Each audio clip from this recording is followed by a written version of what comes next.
LAPD!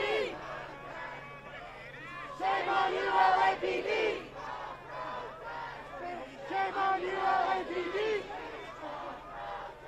Shame on you, LAPD!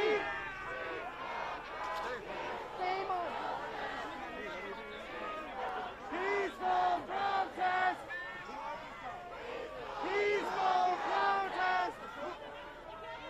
Peaceful protest! Peaceful protest! Peaceful protest!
Vai selfie stick.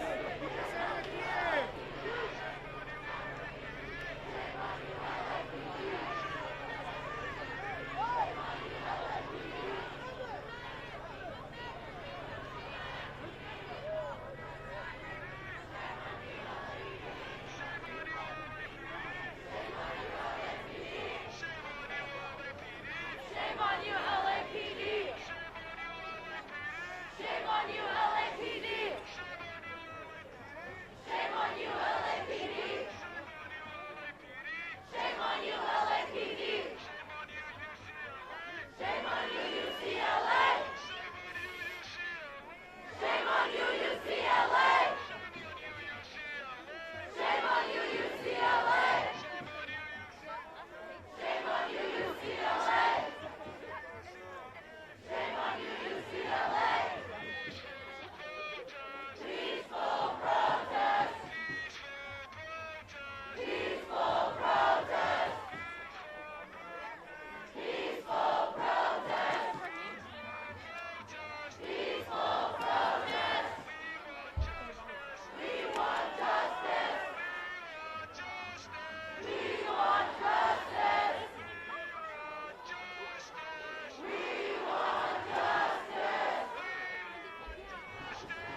Welcome back as you join us live on abc7.com and our 24/7 streaming channels. Chris Christie up in Air 7 HD as we continue to follow the developments over UCLA, where a massive protest is indeed continuing tonight into the evening, and everyone is bracing for an encounter with law enforcement as they have been poised all day to confront this group and eventually end this encampment that's been going on. As you can see now, both sides of the encampment surrounded by skirmish lines. Just a little while ago when we left you, you could see that initial group of California Highway Patrolmen there on the other side of the barricade. That appears to have thinned out a little bit. There's a few less CHP and a few less LAPD, but on the west side of this protest of the encampment is a whole separate group that we've been watching all night long. Two large groups on both sides of the encampment, but this large group almost appears to have grown in size just in the last little while since we dropped down for a quick fuel stop. And now you can see there's also a new skirmish line that I don't think was there, at least I don't recall it being there a little bit early there on the steps of that fountain. Why don't we go ahead and let's do a full orbit, see if we can get like a full 360 view and check out the activity on the other side. You see that LAPD skirmish line, if I'm not mistaken, taking shape there. That was not there even a half hour ago, and it looks like there are a lot more protesters virtually surrounding that skirmish line of LAPD officers. You can see these are supporters who showed up late this afternoon to defend the encampment. These folks are not in the encampment. Well, actually, the folks you're seeing on this side of the plywall are. It looks like LAPD has actually entered the encampment there. That was not there. This was. They are now behind the plywood for the first time. We are now seeing law enforcement within the encampment. I had a feeling that things had changed, and certainly it appears things have changed dramatically in the last few minutes. LAPD, of all agencies, is now within the plywood wall that was built. These protesters spent the better part of the day reinforcing this wall, and now law enforcement for the first time has made entry into the encampment. They have not moved forward beyond that staircase there, but they are within the confines of the encampment. And as we've been talking about, California Highway Patrol is the agency that we expect will be leading the charge in confronting this group of protesters and ultimately taking down this encampment. You see the skirmish line there on the east side. Again, it's thinned out there. There's a pretty heavy contingent of LAPD officers now moving into position, strengthening that lead skirmish line, at least the lead LAPD skirmish line. There's about 4 skirmish lines in total on this side of the encampment, keeping a good distance between the supporters who have shown up to defend the encampment and the actual encampment itself. About a dozen or two officers now walking across the field here, and looks like they're going to walk into that building. Let's go ahead and swing it back over to the west side, where it certainly appears things are a bit more dramatic, and the proximity between police and protesters are about as close as it's been the entire day. First of all, I did not expect to see. In fact, look at that. There's a couple of groups of officers here. They've almost formed a bit of a circle. There's a lead skirmish line there near the staircase, and then a whole nother line of officers. Let's go ahead and try and count them. It looks like they have some less lethal weaponry there.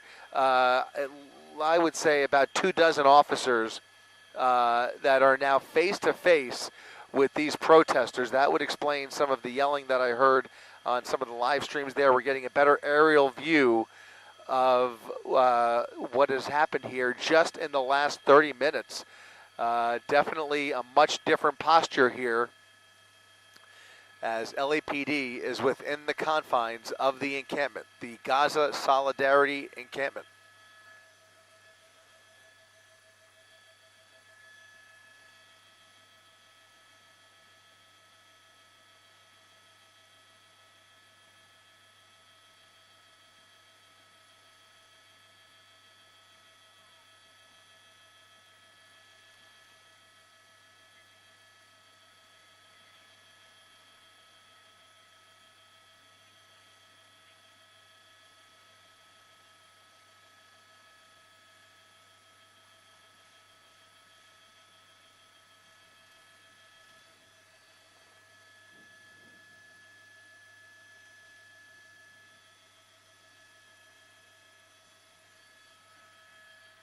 If you hear anything on scanner 2, let me know.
Once again, LAPD face-to-face with this lead group of protesters on the perimeter of the encampment. You can see strobe lights being flashed in their direction. There have been reports of objects being thrown at them, although we are not seeing that, but it does appear that there was some tense moments as the LAPD made their way up the staircase and entered the encampment. You can see the skirmish line extending the entire 200-foot distance between Powell Library and Royce Hall, and you can see opposite those officers a solid line of protesters wearing mostly white helmets, white and yellow helmets, as they're basically face to face with these officers.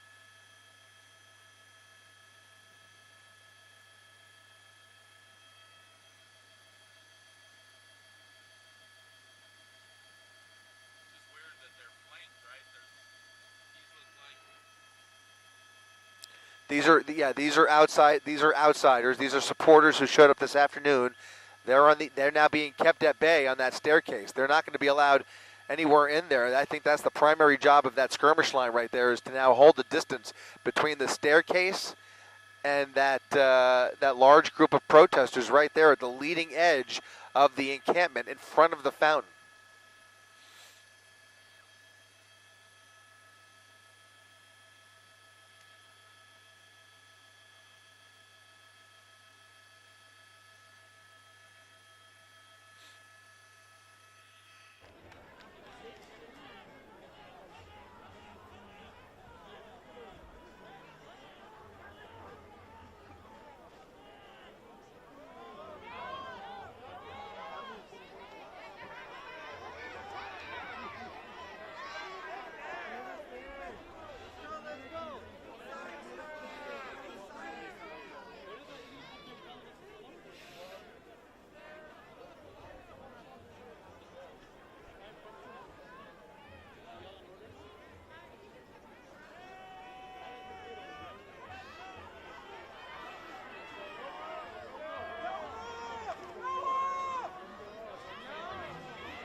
500 to maybe even 800 people on that side of the fence there.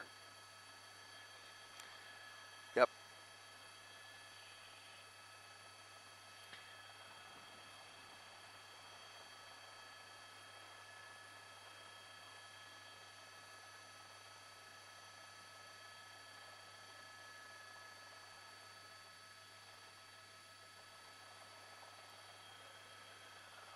What's about to happen, we don't know, but it is certainly clear that we are getting closer to something happening. LAPD more heavily involved than I expected them to be, as they have now penetrated the encampment. They are within the walls of the encampment and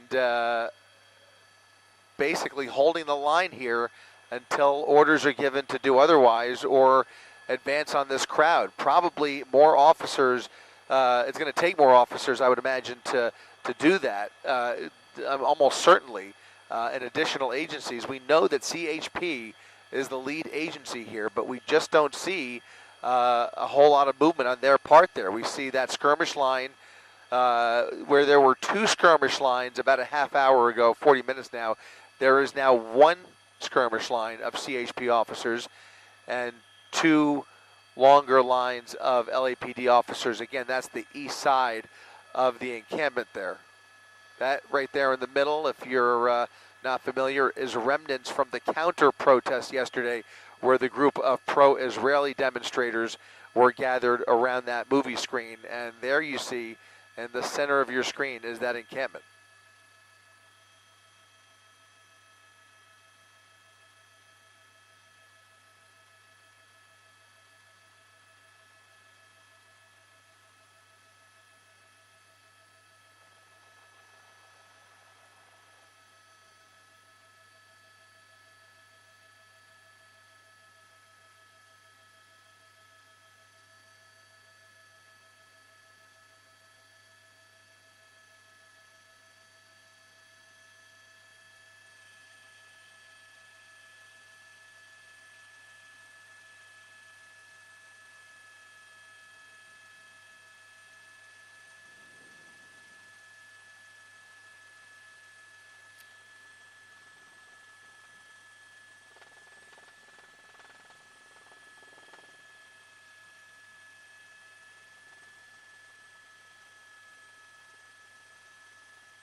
Show me the middle.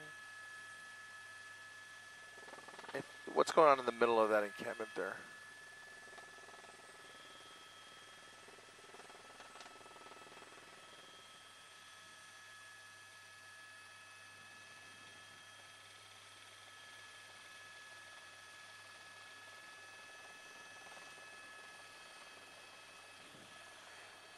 Look at this. Look at this. The crowd is pushing forward, and those officers are face to face with this crowd.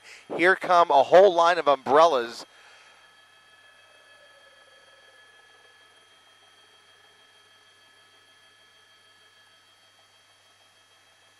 A lot more commotion now within the confines of the encampment as LAPD is now retreating. LAPD is now retreating from the encampment. They're retreating from the encampment. There are encounters with protesters. LAPD now scuffling with these protesters. The supporters who have shown up on that staircase, they are now fist to fist with some of these protesters as they try and make their way down the staircase.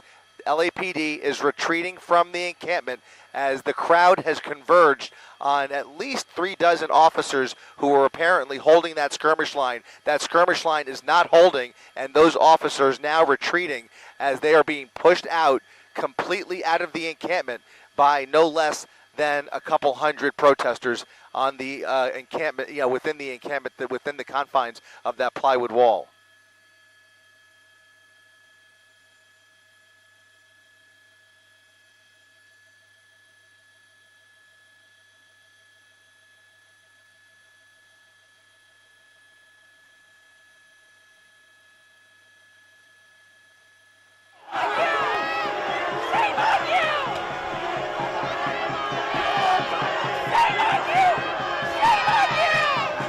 Shame on you!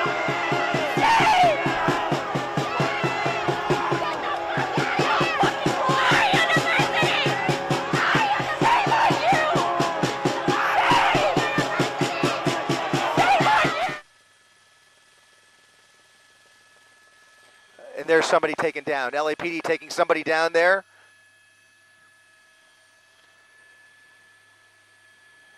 LAPD clashing with at least one protester as they were being pushed around at the bottom of that staircase. LAPD taking somebody down, now forming a new skirmish line at the bottom of the staircase. There was an encounter there.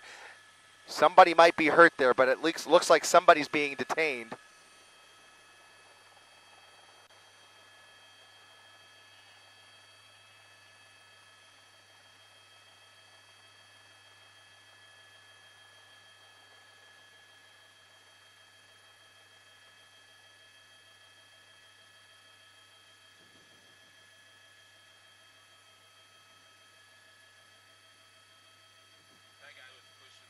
Yep, yep, yep. Is it just one person? Okay.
Look at that.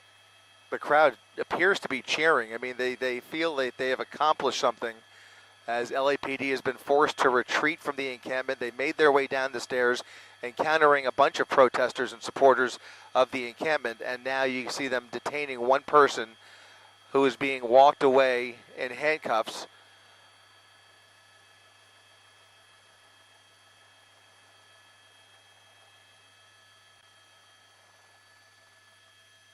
This is just really a recipe for disaster here. I mean, what has changed? Guys, hey.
folks all the way up the staircase into the encampment.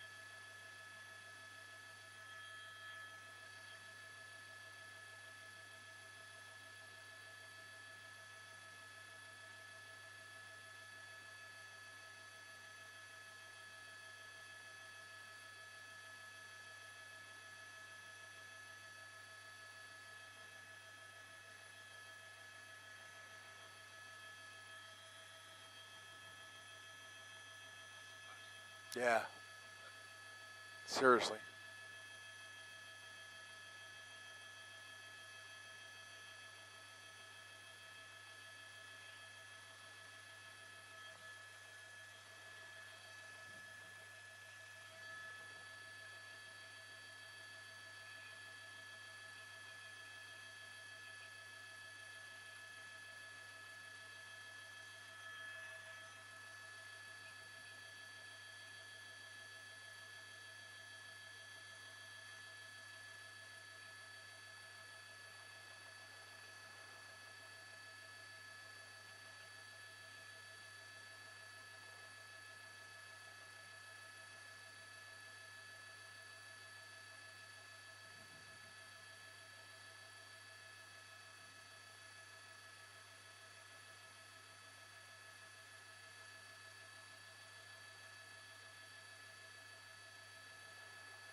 They were not all in one group. It's not over. If you want to get to the encampment, now's the time. They're going towel side.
Yeah, they let him go.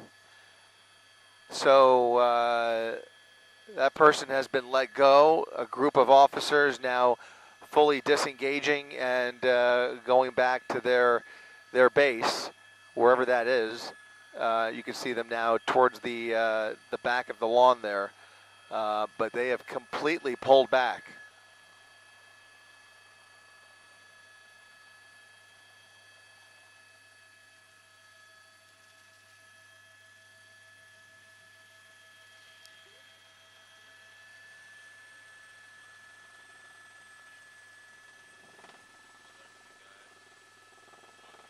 Yep.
They're still standing back there, huh?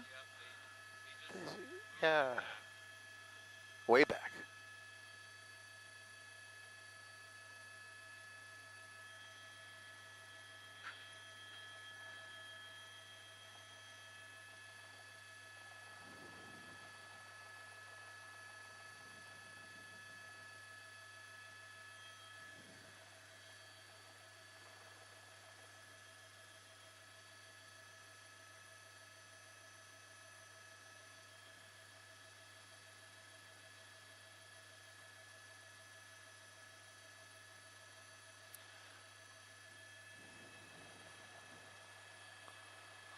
Looks like that side of the crowd is actually dissipated a little bit. I think a lot of the folks on Portela Plaza there at some point made their way to the opposite side of the encampment.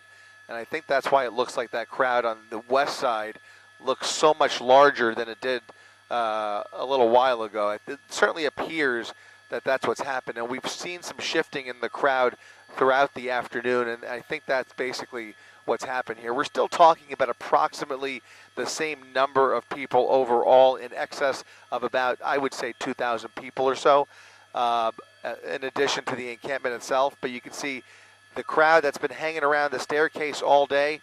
Well, basically, that's what we have now. You see LAPD tried to make their way up there.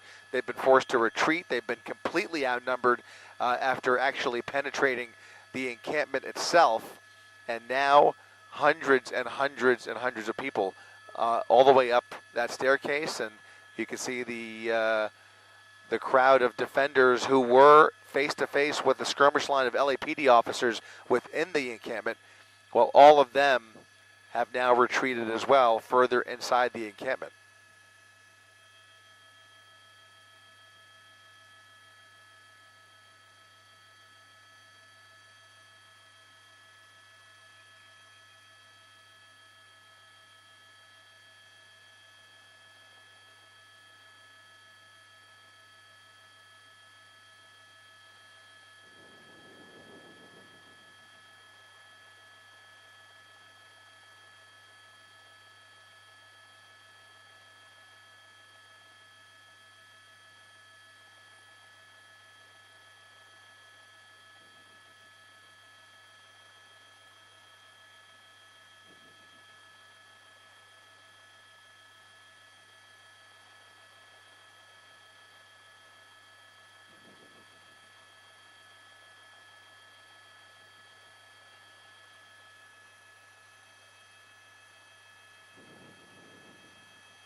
What a mess.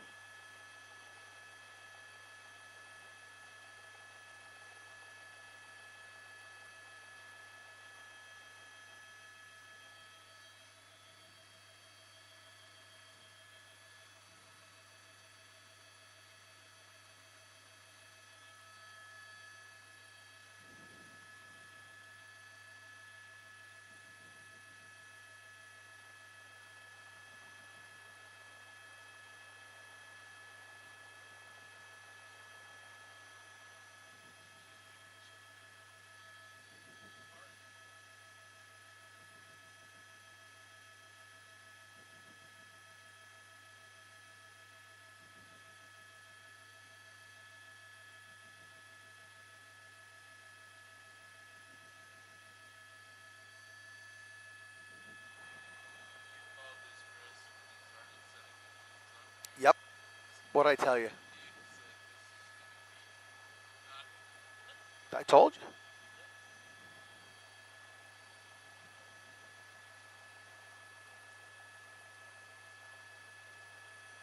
You can do some orbits.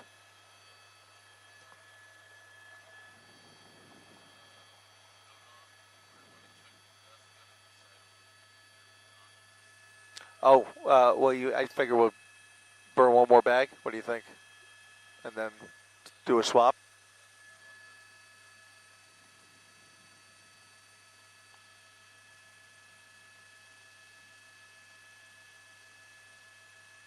Any activity there in the middle? I see some more lights.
Yeah.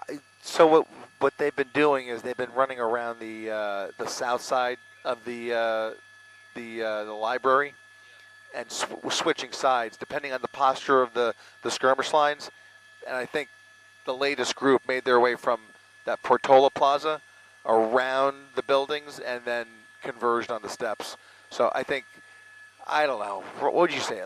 I would say at least 1,500 people there.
Empty?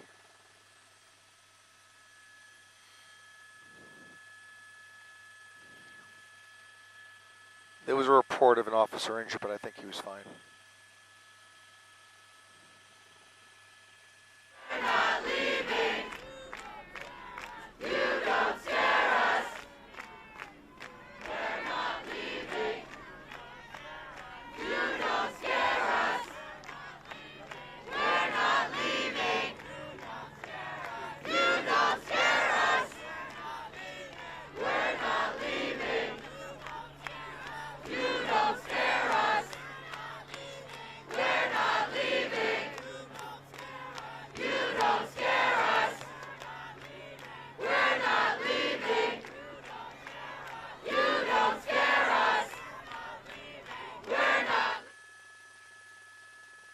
That ambulance empty?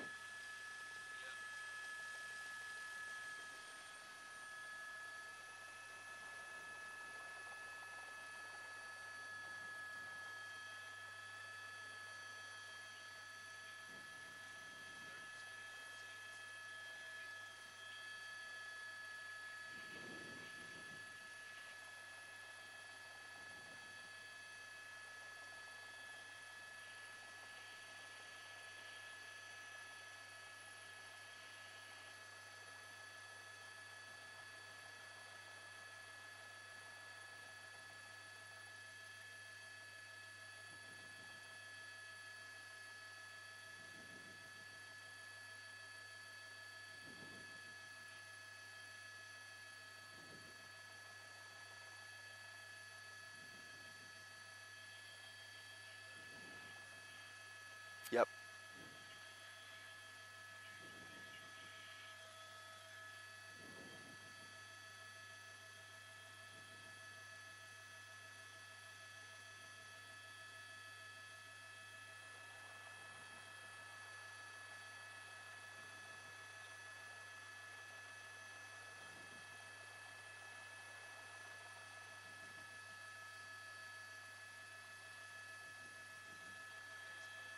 We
Look at this.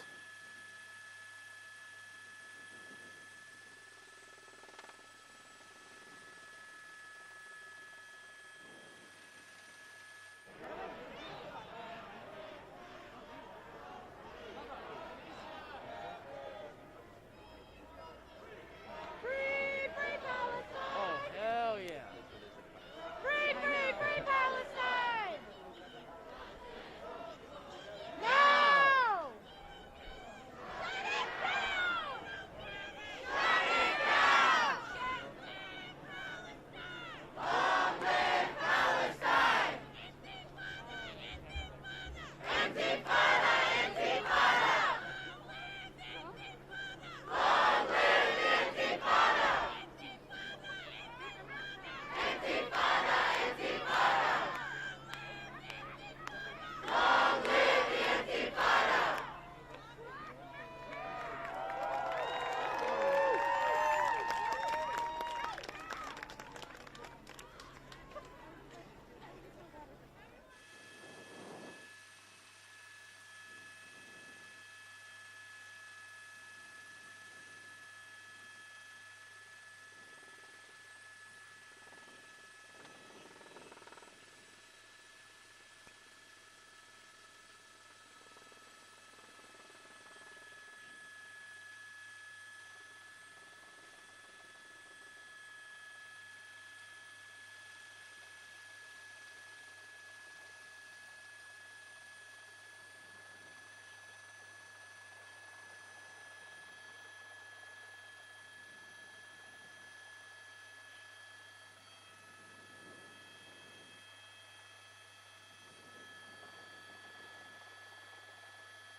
And our 24/7 streaming channels. Once again, Chris Christie up in Air 7 HD. We're just kind of tracking the movements of this group of LAPD officers who have retreated from the encampment, now making their way all the way back to the rear of this lawn here, closest to the activity center, I believe. And they have now been joined by a separate group of officers to form a skirmish line about a couple hundred feet away from the staircase. This is a staircase that they at one point made their way up, confronted a bunch of protesters at the top of the staircase, even entered and penetrated the plywood wall.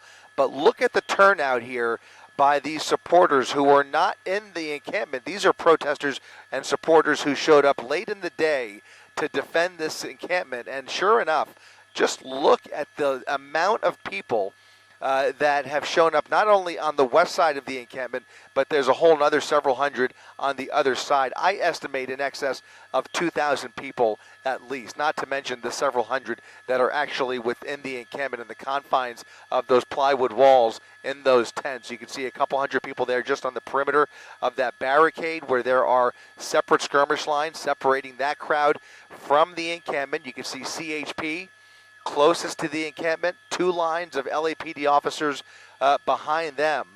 But it really appears to be a pretty static situation in general, aside from this little episode where LAPD made their way up the staircase into the encampment and then was put in a position where they were surrounded and were forced to retreat. and encountered a little bit of resistance as they did so, but it did appear that one person may have shoved an officer. Somebody was reported to be hurt. It looked like paramedics attended to that officer, but that gurney is empty, and it looks like everybody's okay down there by the activity center, and now a separate skirmish line has been established there. What we are not seeing here, folks, is the numbers. We don't see enough law enforcement in place yet to make any kind of an action to advance into this encampment. The anticipation was that there would be hundreds more officers on the scene once California Highway Patrol gave the go-ahead to move in on this so-called Gaza Solidarity encampment there at Royce Hall. But what we are seeing here is that upwards of a couple thousand people have shown up, outnumbering law enforcement in huge numbers and providing a real buffer for the folks who are residing inside the encampment. This is an encampment that has been reconstructed throughout the day, heavily defaced, heavily vandalized Royce Hall, now sealed off with debris and all kinds of makeshift materials by the folks in the encampment. There are hundreds of tents established with different specialty items in each tent, hygiene, PPE, makeshift weapons such as we've seen fire extinguishers and all kinds of defense shields, gas masks, you name it. They have come prepared for a confrontation, and it doesn't appear that they're going to get the confrontation that they were looking for or that they were preparing for. So right now, the encampment lives on for another night here. We're coming up on the bottom of the 2 o'clock hour. Whether law enforcement is going to move in on them, whether they have more officers en route, we just don't know. It just is it's just not playing out the way we all were anticipating that it would, and it seems like everybody was prepared for a much larger advance by law enforcement. But if this situation continues the way it has, I mean, this encampment will likely be right where it is tomorrow morning. We will see what happens here. We're going to stay here as long as we can, and you can see they've now moved some dumpsters to the bottom of that staircase. There are at least 1,500 people lining this staircase all the way up to the encampment there near the top. You can see just an incredible number of supporters who have shown up. Again, late in the day. This does not include the people who have been residing in this encampment.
peek behind the building there, behind the drone. Who is that right there? Who's that?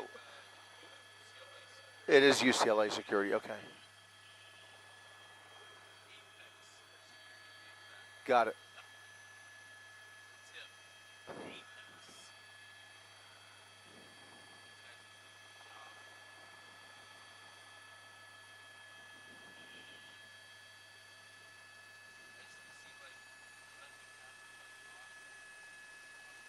Nothing. I mean, there's no activity. Who's that right? Look at this. Look at this. This is CHP? Look at this. CHP. Okay. This is new. This is new. Folks, if you're just watching, we're just seeing now for the first time a large group of CHP officers lining up along Royce Drive behind Royce Hall.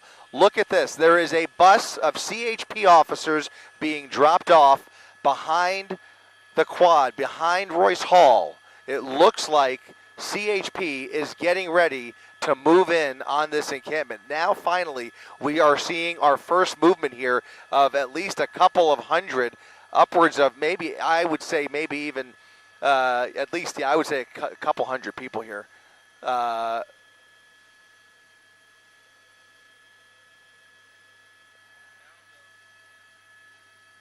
This is starting to take shape, folks. You can see more buses. We've got 3 buses of CHP officers being dropped off behind Royce Hall and now lining up. There's more buses.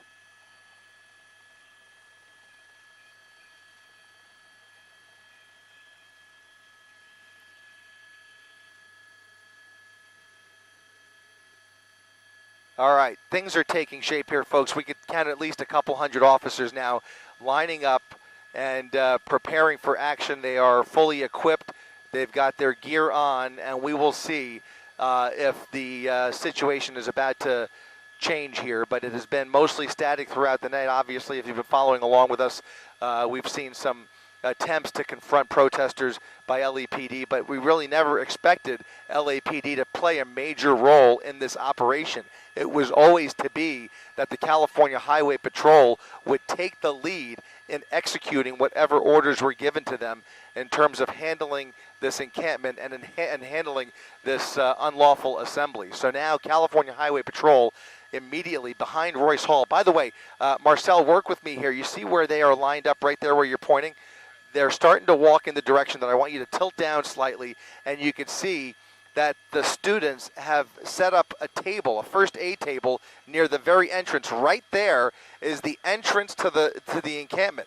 There's going to be a confrontation. If there's going to be a confrontation, it's going to be right here at that staircase near the top of your screen as officers eventually make their way through this parking lot. We're going to see what's going to happen here, but something is about to take place as officers finally come face to face with these protesters in the encampment who have been preparing all day to guard the entrance to the encampment adjacent to Royce Hall. This is a dramatic development that we have been anticipating all day and all night, and now you can see at this late hour as we come up on the 3 o'clock hour, finally, we are seeing a long line of CHP officers confronting this group here momentarily.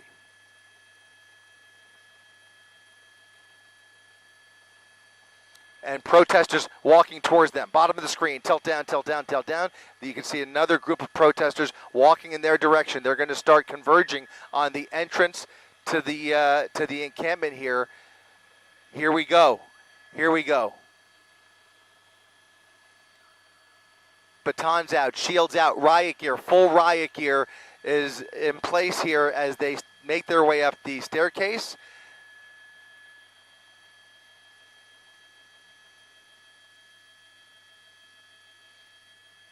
Here we go. Push in there. Let's push in and see what they do.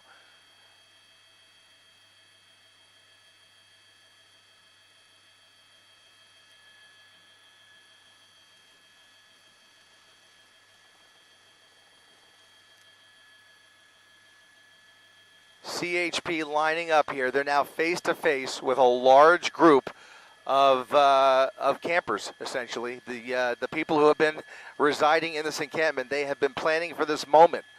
They have spent all day refortifying this encampment and waiting for this confrontation at the entry point of the encampment. This is the only hole left that is not boarded up. And you can just feel the tension. You can imagine what it's like down there on the ground as they start to communicate face-to-face with these protesters. There are tons of CHP behind them. We're talking about 300 CHP officers who are getting ready to force their way into this encampment.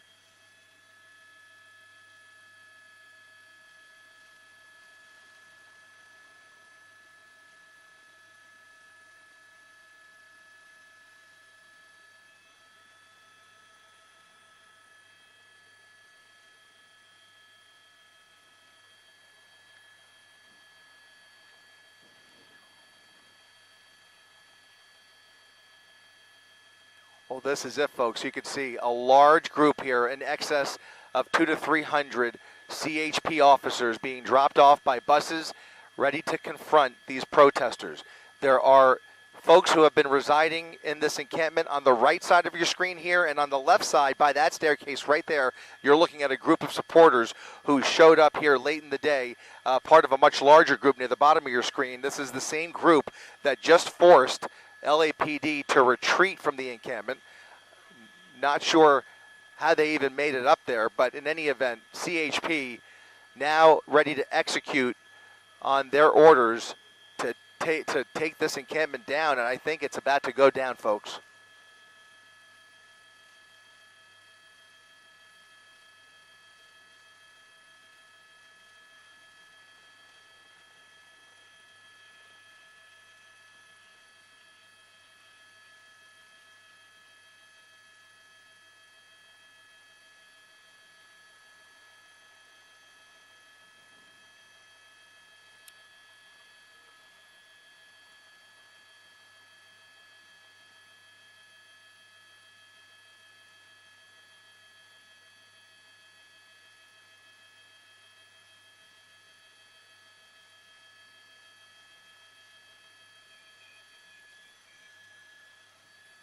About 1 hour, 1 hour.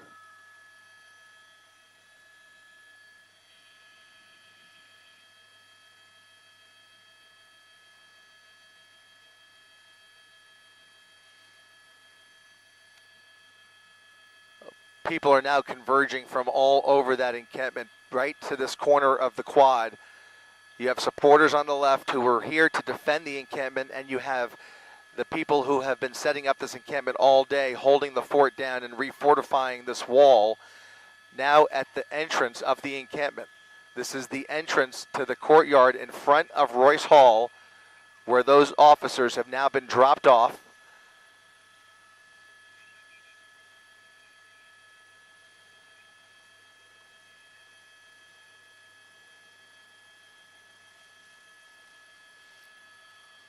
Marcel, if you could do me a favor, let's just take a look and see if there's any other activity on the opposite side of Royce Hall here. Other side? Top? Nothing up there. Okay. All right, let's go back over there.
We are watching a standoff here at the entrance of this encampment.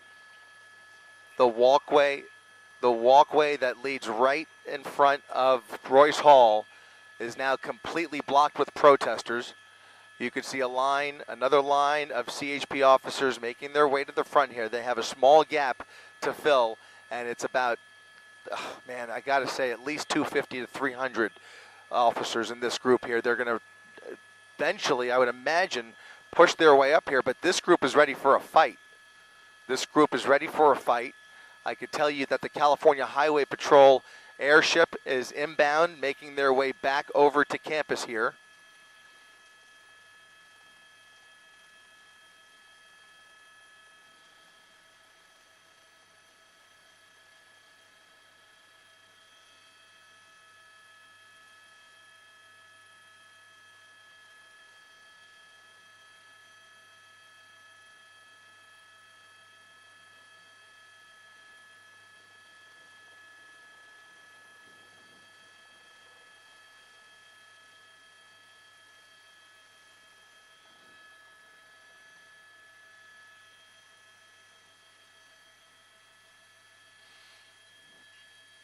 Protesters coming down with pallets, batons out, and now a confrontation.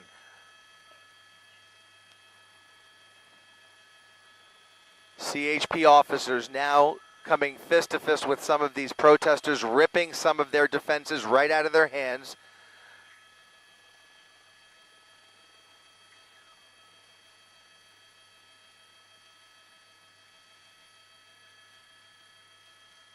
It's a scuffle. It's a scuffle at the bottom of that staircase as they fight for their shields that they've brought to the bottom there. They don't seem very well equipped, to be honest with you. This initial group down there should be easily penetrated by these officers. It's a pretty weak group, actually. They just brought some very weak shielding to try and block the entrance of the quad. But you see, they've got two groups they've got to deal with. There's a group at the top of the entrance, the top of that staircase. And then they've got hundreds of people to their right, your left of the screen here, where folks have come for the purpose of defending this encampment. Here we go, water bottles being thrown. Who knows what other liquids are being thrown here. You can see that confrontation now as CHP moves in on that staircase.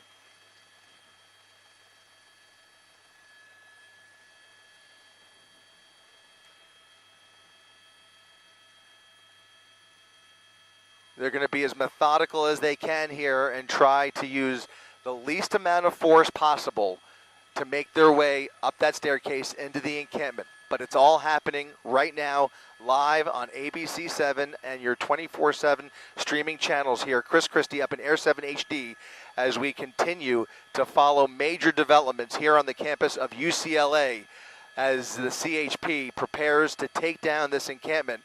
A confrontation now taking place as hundreds of officers are now face to face with these protesters.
Where's that light? Is that? That's CHP. Yeah. We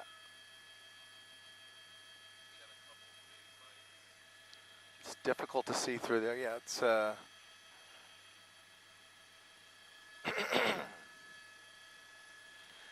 yeah, you've got about 100 or so protesters in this corner. The people united will never be defeated.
Yep.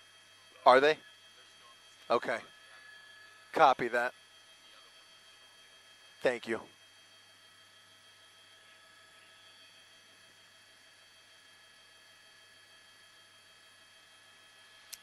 I'll tell you what, Johnny, let's go ahead and do a full orbit and we'll come right back to this position here. I just want to use this opportunity to kind of get a view on the other side of these trees here. If we could do a tight orbit so we try not to let the building get too much in the way. We'll just want to see the posture of these officers behind them.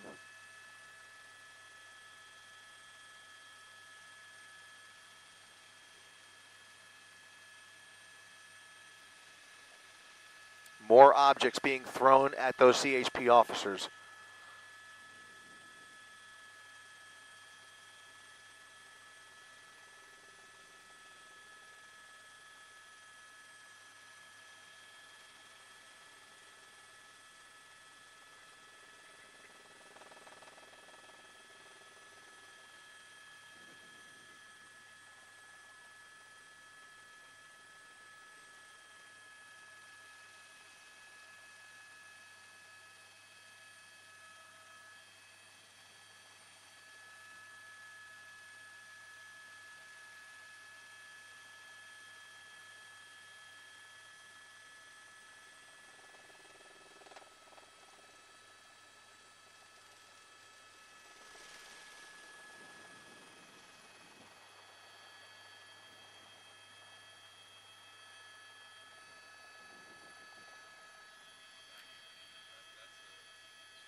Good angle. Let's push all the way in there.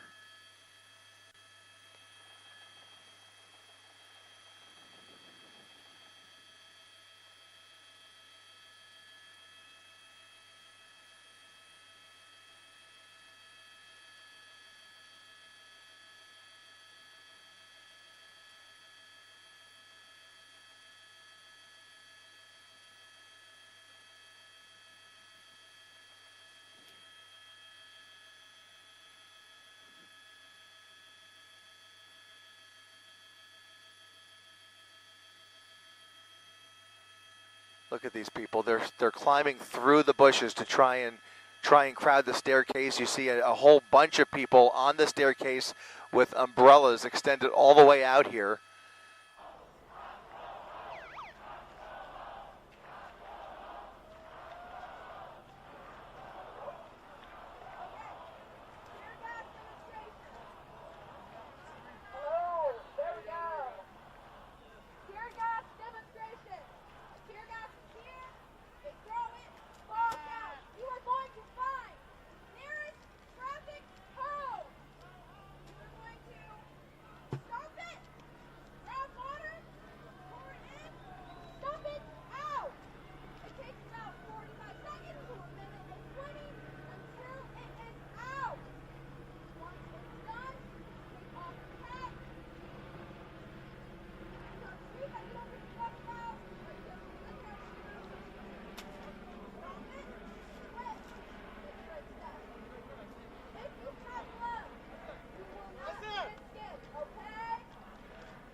Yellow things.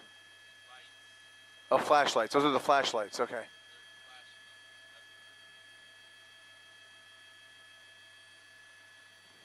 Sorry, we've got a lot of flashlights.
can't help but feel like the more time they spend here, the more opportunity the rest of the protesters inside the encampment are going to have to prepare here. Even though they've been preparing all day for this moment, you just hate to take that advantage of time away from those officers if they can move quickly up that staircase and somehow eradicate this group right here. Somehow, it's a tricky space to work with. It's a narrow staircase that leads to the quad up top near Royce Hall, and then you've got this whole other group to the right that they still have to deal with, hundreds of people that are climbing through these bushes and making their way up towards that group of officers.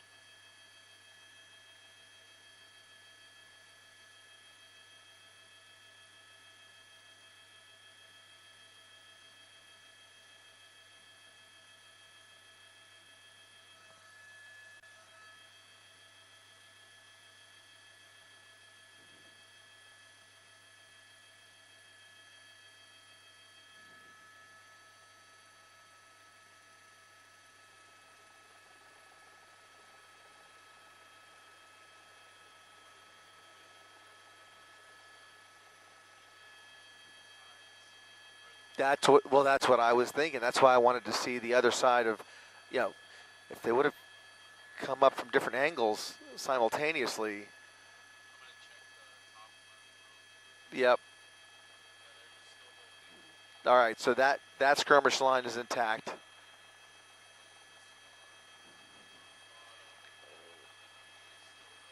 Okay.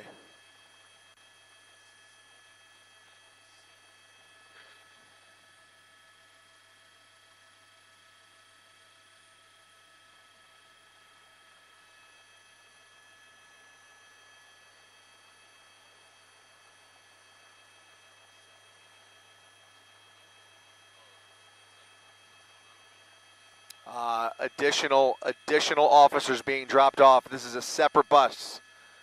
This is a separate bus of officers now being dropped off, and they're walking the opposite side of Royce Hall.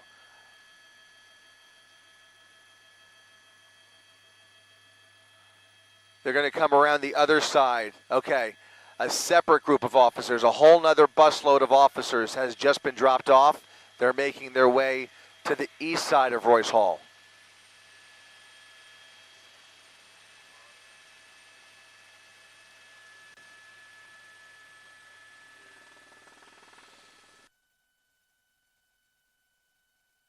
All right, protesters getting ready for a confrontation on the opposite hall as another 50 or so officers make their way along the south side of the hall here towards the quad.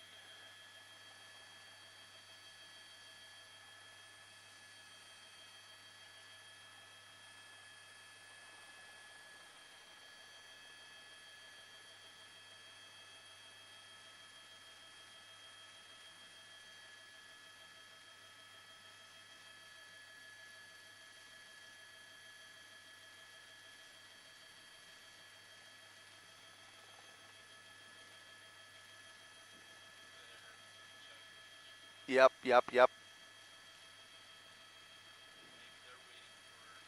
They may. That makes the most sense. Some of them moved over, yep.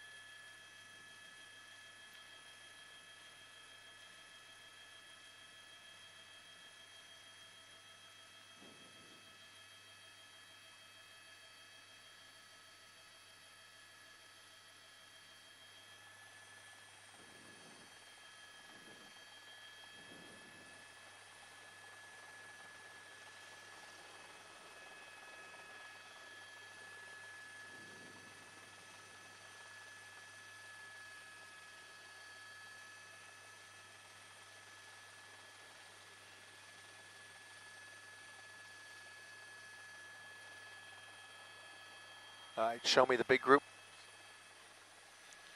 Some people in custody under that walkway. All right, let's bring it back over here.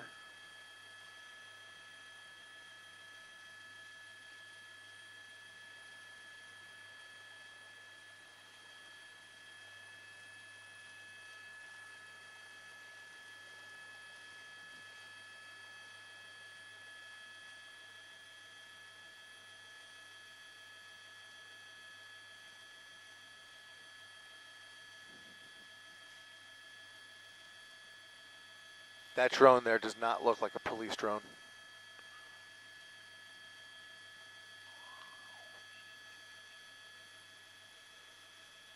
Yep, yep.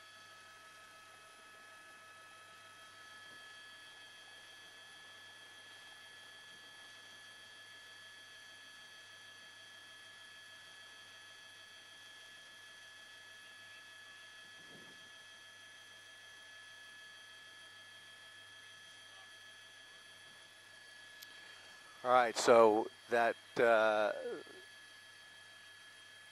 some of these officers have come from that original group. There was another bus that was dropped off here. I estimate maybe it's hard to tell with that tree there, but at least 50 or 60 officers over here now forming a new skirmish line as they get ready to advance on the opposite side of Royce Hall. You can see students confronting these officers, trying to communicate.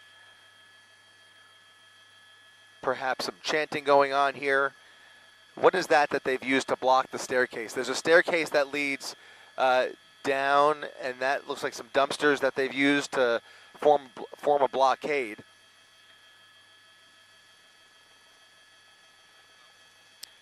And here they go. They're going to move forward.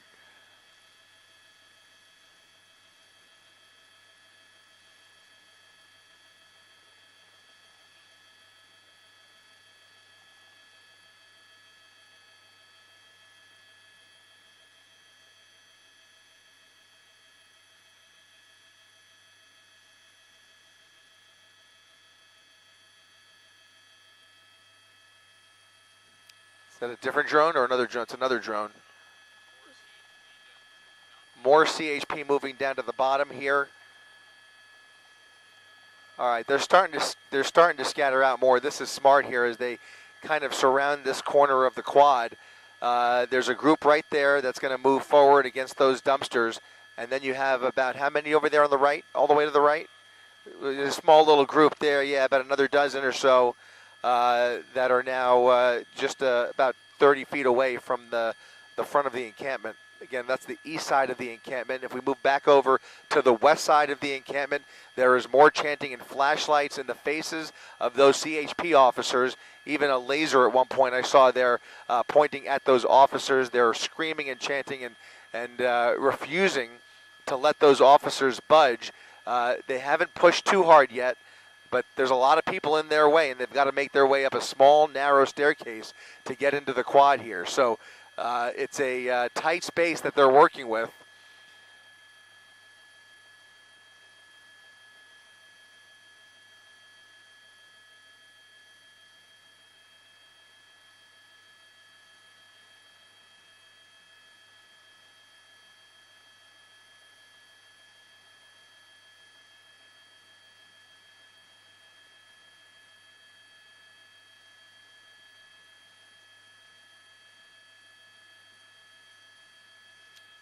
We do. Same pilot. And roughly 40 minutes of fuel.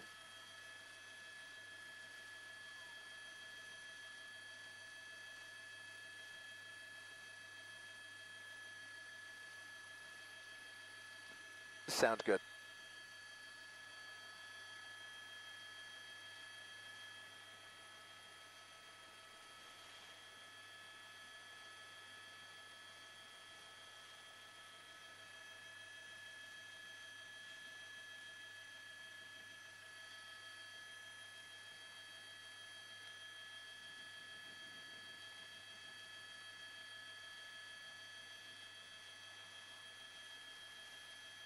All right, this is a larger contingent, perhaps from the original squad there that are moving into the south side of Royce Hall.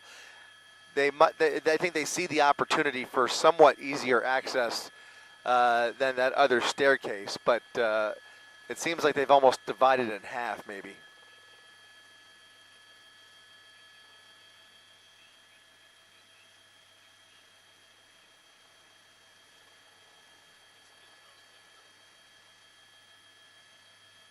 Are they? All right. So that front line there, that front line of students appears to be putting their hands up, some of them at least, and just giving up. We'll see if they can advance through those bushes here or maybe tear down that blockade. But it looks like not much resistance from that first group of students. The students are actually removing the blockade and moving the barricade from the stairs.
All right, that blockade is completely gone. The barricade is gone.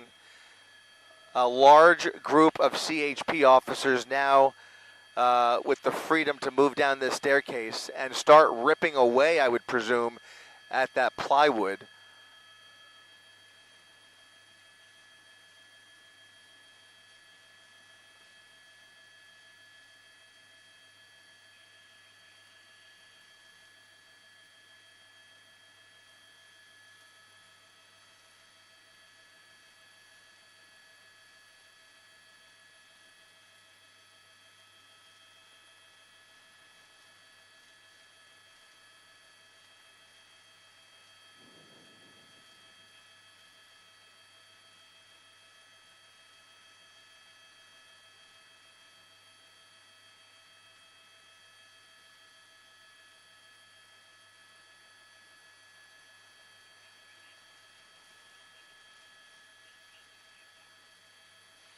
Look at the dozen. There's a dozen or so CHP officers now closing in on the front of the encampment, and it looks like somebody's about to give the order to go ahead and move in here. I think we're seconds away from seeing some movement here on the east end, on the east side of this encampment, where there is a large plywood, makeshift plywood wall that has been under construction all day.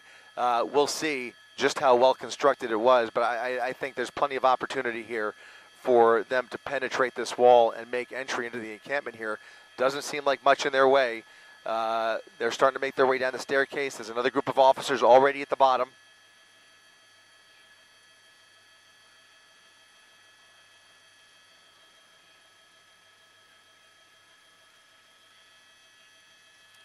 Here they come. They're coming down the staircase.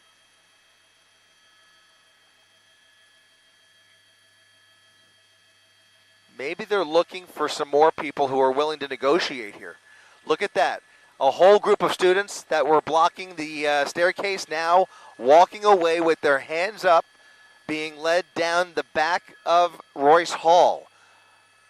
Dozens of students now being escorted away from Royce Hall with their hands up, and officers now making their way down the staircase. I think CHP sees an opportunity here to maybe negotiate with some of these people on the leading edge of the encampment. Perhaps.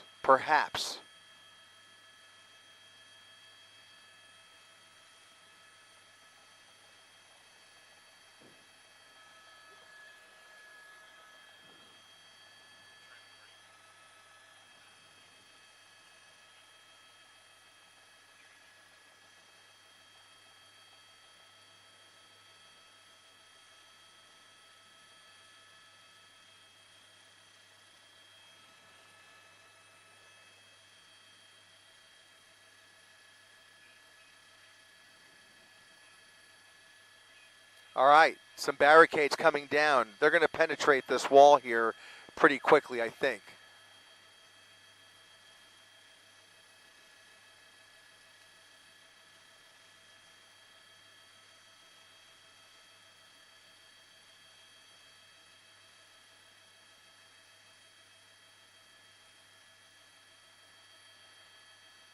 CHP officers looking for any opening to get in there and penetrate that corner of the quad where it is, again, has been heavily fortified throughout the day, and now they are starting to rip away at the barricade that is holding up some of that wood. They have stockpiled tons of wood over the course of the last 24 hours, and you can see that a bulk of the people in this encampment have gravitated to either side of the encampment, where there are now two sets of CHP officers attempting to penetrate the perimeter of this encampment.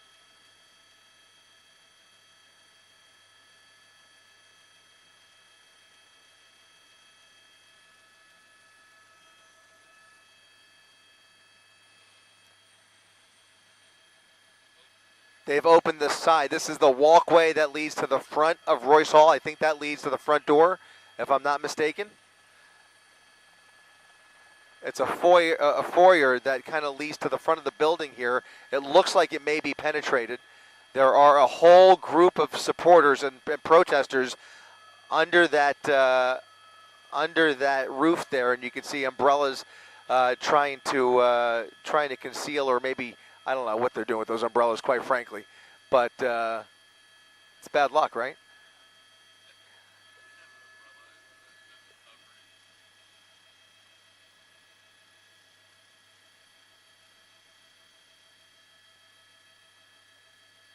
They're tearing apart at that barricade.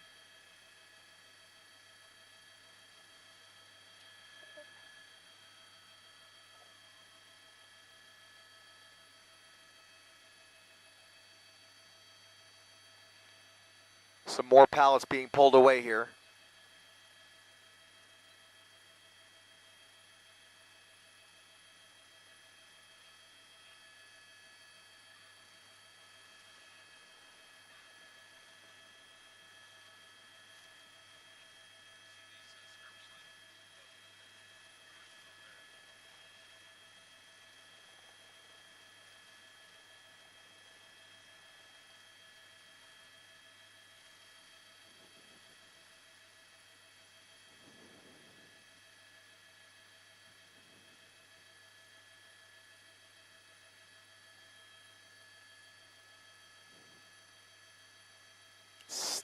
Still, yeah.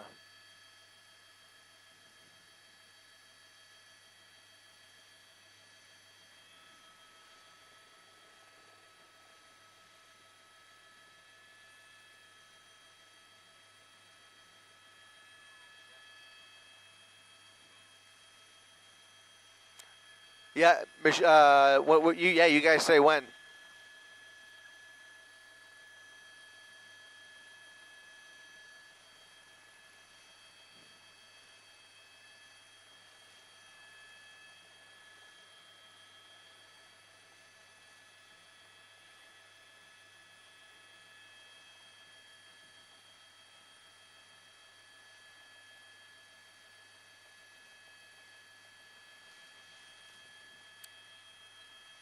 Really difficult to see what's happening in here, quite frankly, but it does look like they're chipping away at whatever barricades are in their way, using multiple entry points to try and break through here. You can see them tearing up umbrellas, tearing up signs, pulling away signs, and they're taking more barricades down.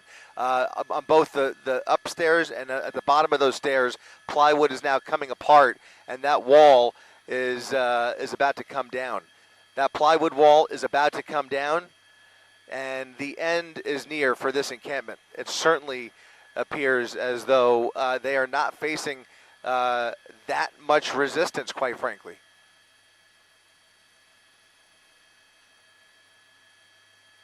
They're working very methodically, but they don't seem to be putting up with much fight.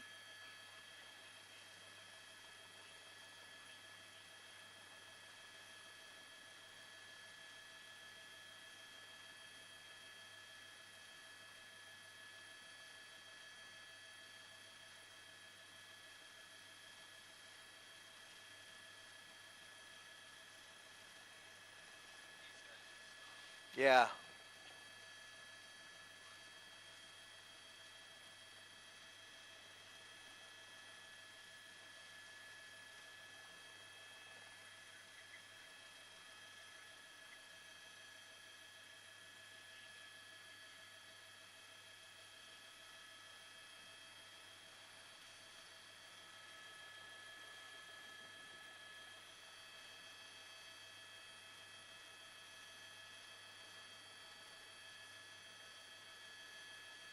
Continuing to pull away at that plywood.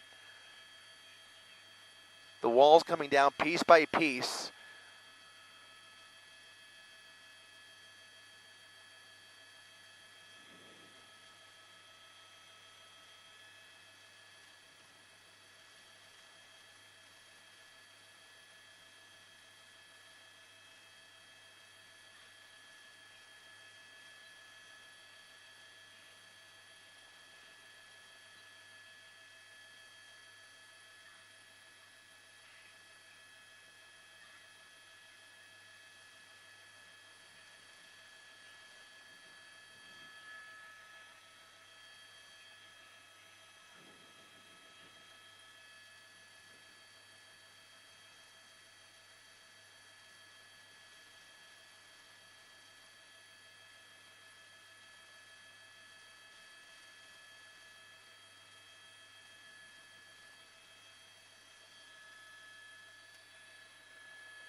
Hey, how are you?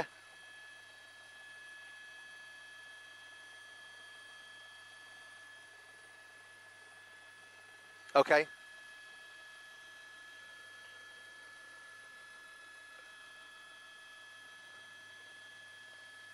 Okay, great.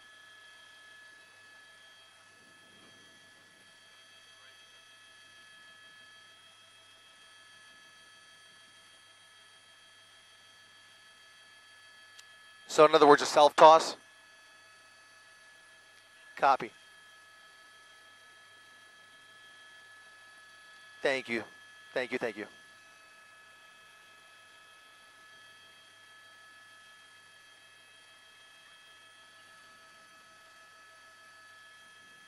Standing by.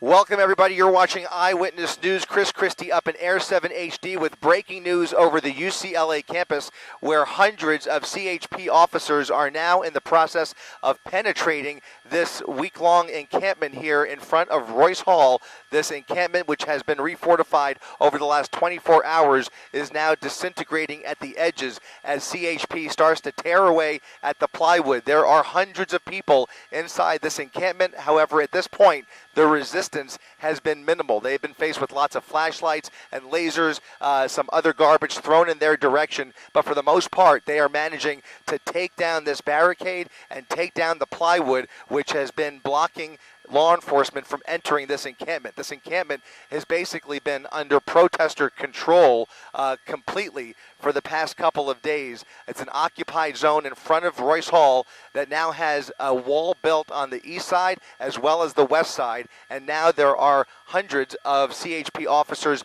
on both sides of the encampment as they tear away at this side of the encampment wall. We'll go ahead and pan over to the opposite side of Royce Hall, where there are, again, 100 or two more officers still trying to talk some sense maybe into these protesters who are preventing them from making their way up a narrow staircase to get into the quad here.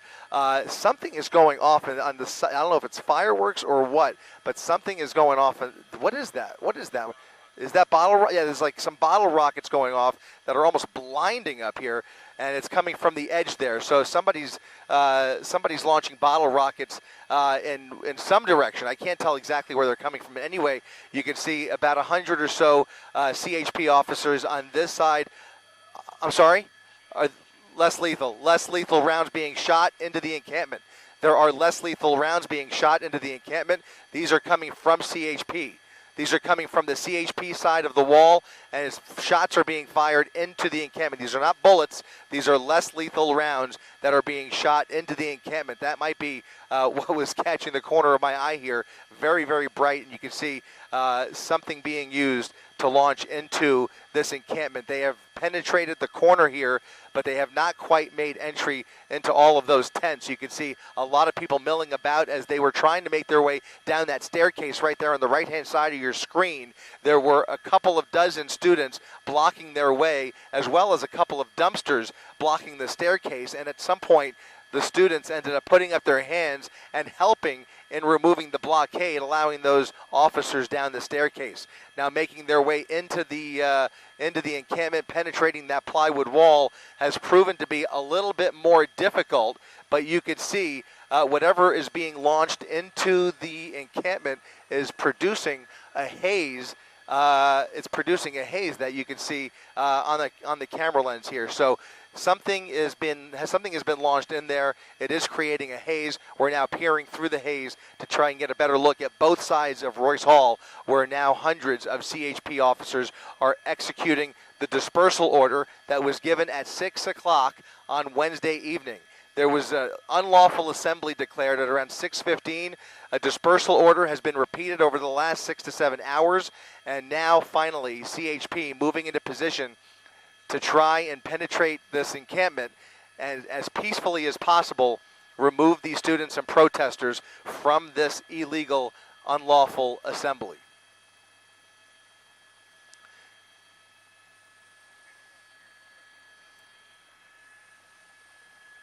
We're still looking through some haze here. It's also a combination of some low clouds that are moving through here as well. As we peer through this moisture, you can see they are still working at trying to get through there. I don't see any actual officers in the encampment just yet, but they are chipping away there at the edges of this encampment. There are groups of people under those tents.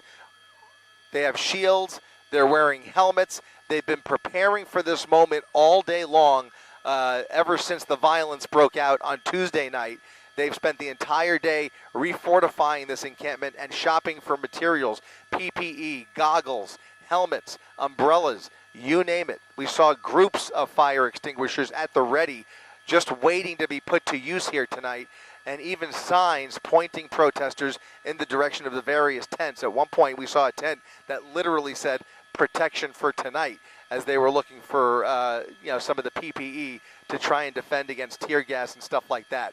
But you can see it does look like CHP is slowly and gradually making their way through these tents, through that wall, and finally they will figure out who's going to put up a fight here and who will be placed under arrest. There are dozens of LA County Sheriff's buses at the ready and waiting for processing and booking of however many arrestees they have to deal with at the end of this operation.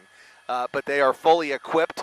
Law enforcement from the LAPD, the LA County Sheriff's Department, and the California Highway Patrol have been marshaling their forces all day long for the better part of the last 15 hours, getting into position as we've been waiting for this moment where they are finally executing that order to disperse this crowd and take down this encampment, which has just gotten to be too dangerous.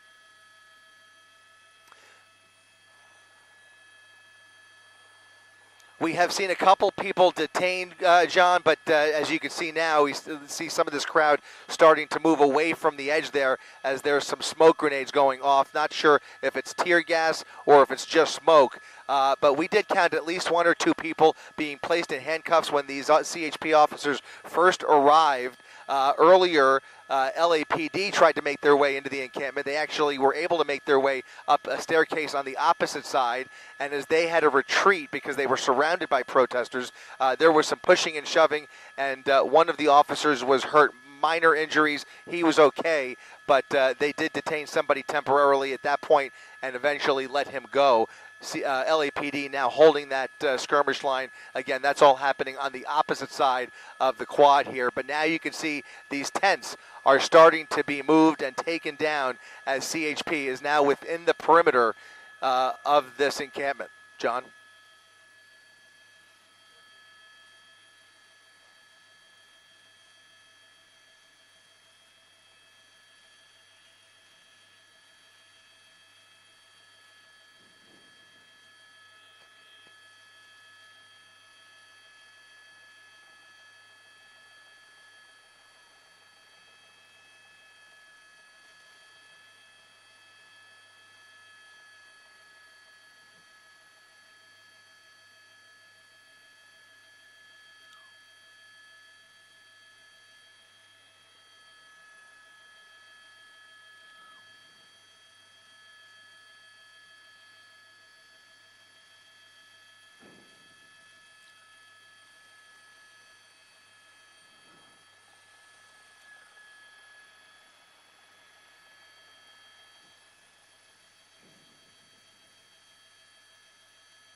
Yeah, we're talking about at least about 300 by my estimation. We've seen about 5 buses pull in and drop these officers off, maybe even more than 300, but at least 300 by my count here. And you can see that now a little bit more of a line of scrimmage here as you have officers on the right, protesters on the left, and now a bit of a standoff right there at the perimeter. How much of a fight, how stubborn they're going to be is what we're going to find out here, but they are giving them every last opportunity to try and bring this to an end as peacefully as possible with as least amount of force as possible. You see them pulling the protesters. They're going to start doing it one by one and just peeling them off, hoping that they put up very little fight. And I think for the most part we could say that they have not encountered quite the resistance that you would expect, although they clearly are not being welcomed in by this crowd, and so they are in a position where they are using less lethal rounds. You can see objects being thrown in their direction. There are water bottles, there are other objects. It looked at one point like there wasn't a fire extinguisher that was tossed over there, but you can see clearly now about a couple dozen officers on the right there, and several dozen near the top of the staircase that are trying to penetrate the entrance to Royce Hall near the top left-hand portion of your screen there. So there are 2 groups of officers in this shot right here, and you can see a combination of smoke and cloud that is now coming in the way here that we're trying to peer through to try and get a better glimpse. But they are face-to-face with these protesters who are holding up umbrellas to prevent, basically shield themselves from tear gas, essentially. But they're just kind of grasping at those and tearing those umbrellas apart as well. Here's a fire extinguisher being used in the direction of those officers, John.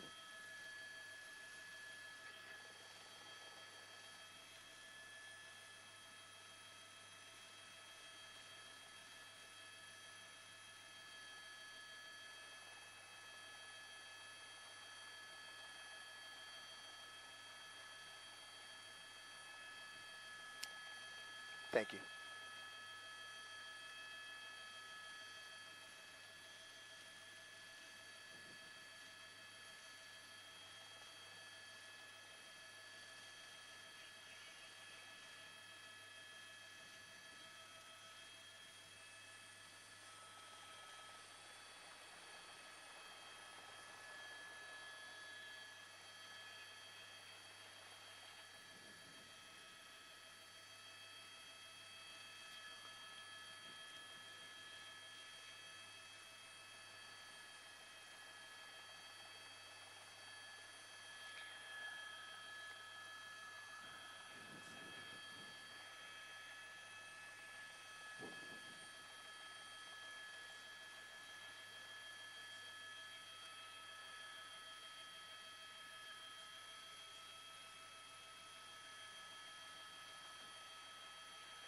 Yeah, that's exactly right. I don't know if they're going home exactly, but I think ultimately you're going to have a good portion that do manage to sneak out of here. And most likely you will be left with a core group of holdouts who are going to fight to the bitter end. But I think you're right about that. It's striking to me how methodically they're going about this. You know, there are a number of different tactics that law enforcement could take in a situation like this to break up any kind of a protest or a riot. This is not a riot at this point, but they are facing resistance. In this case, the rules of engagement are clearly such that they are using very kid-glove care on these protesters, despite the fact that they have a lot of obstacles and things being thrown and tossed in their direction. They clearly are, somewhat restrained here in terms of how they go about doing this. They're using the least amount of force as possible, as clearly must have been the directive in terms of making sure that there is minimal injury in this process. And that, I think, really explains why this is happening so slowly and methodically, John.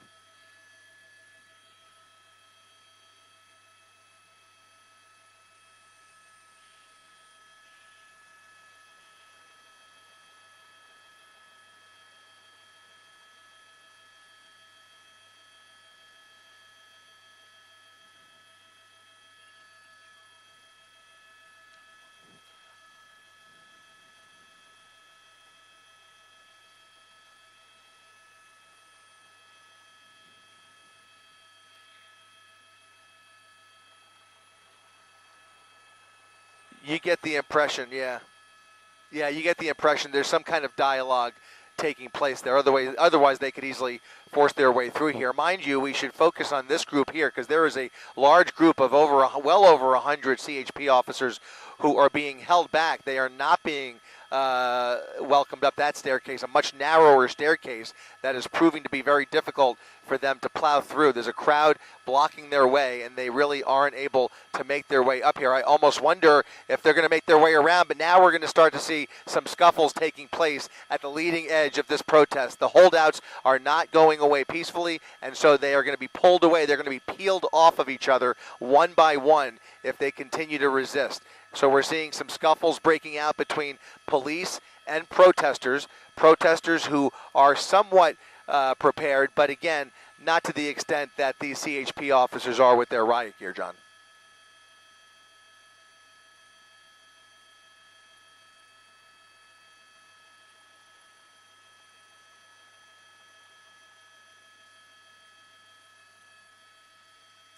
All right, we are out of fuel. We're going to head back.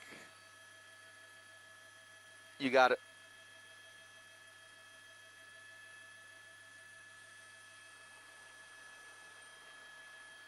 Copy, copy. Thank you, thank you.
spot information what you will, or you can protest from afar if you can get around the entire encampment and go to the sunken garden.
that exit, they just started working out there.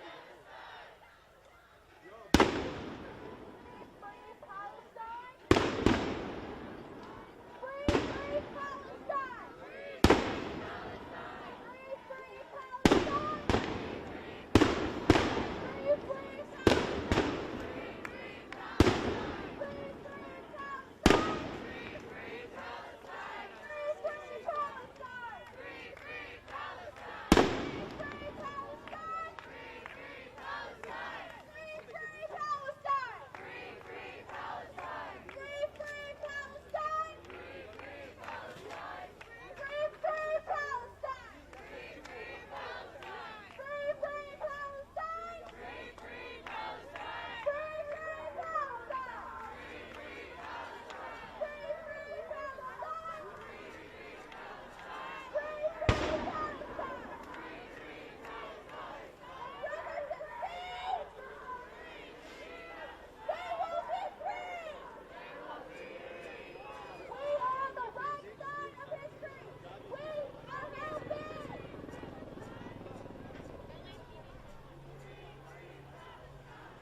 Yeah, leave a couple, but as long as there's a clear path for people to run out.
Oh, yeah.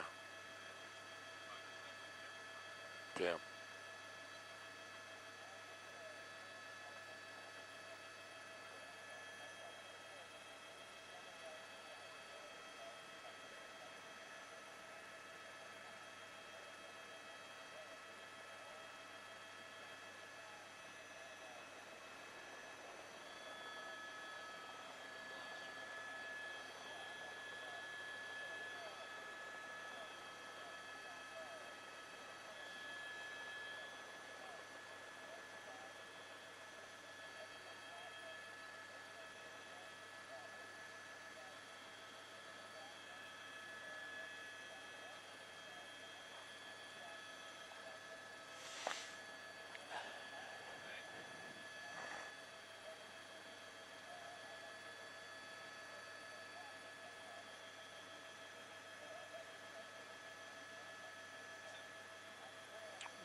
It's amazing how great the camera is at absorbing light compared to the human eye out there. I can't even see it.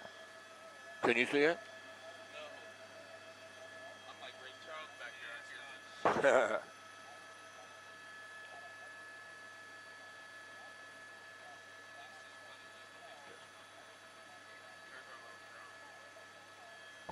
Oh, yeah.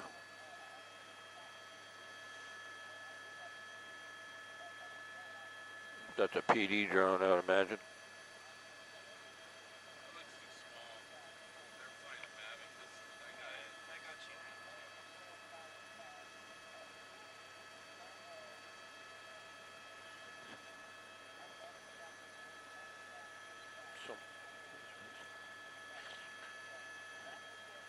There's protesters inside the foyer there at Royce Hall, or did they move them out? No, they're still there.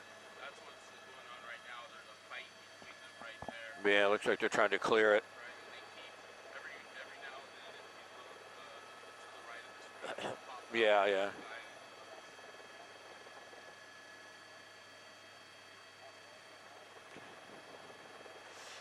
Is there graffiti on Royce Hall? If you push in, is there graffiti on the walls? There's some vandalism. Yeah. Oh, yeah. Take a look at that. That's good stuff.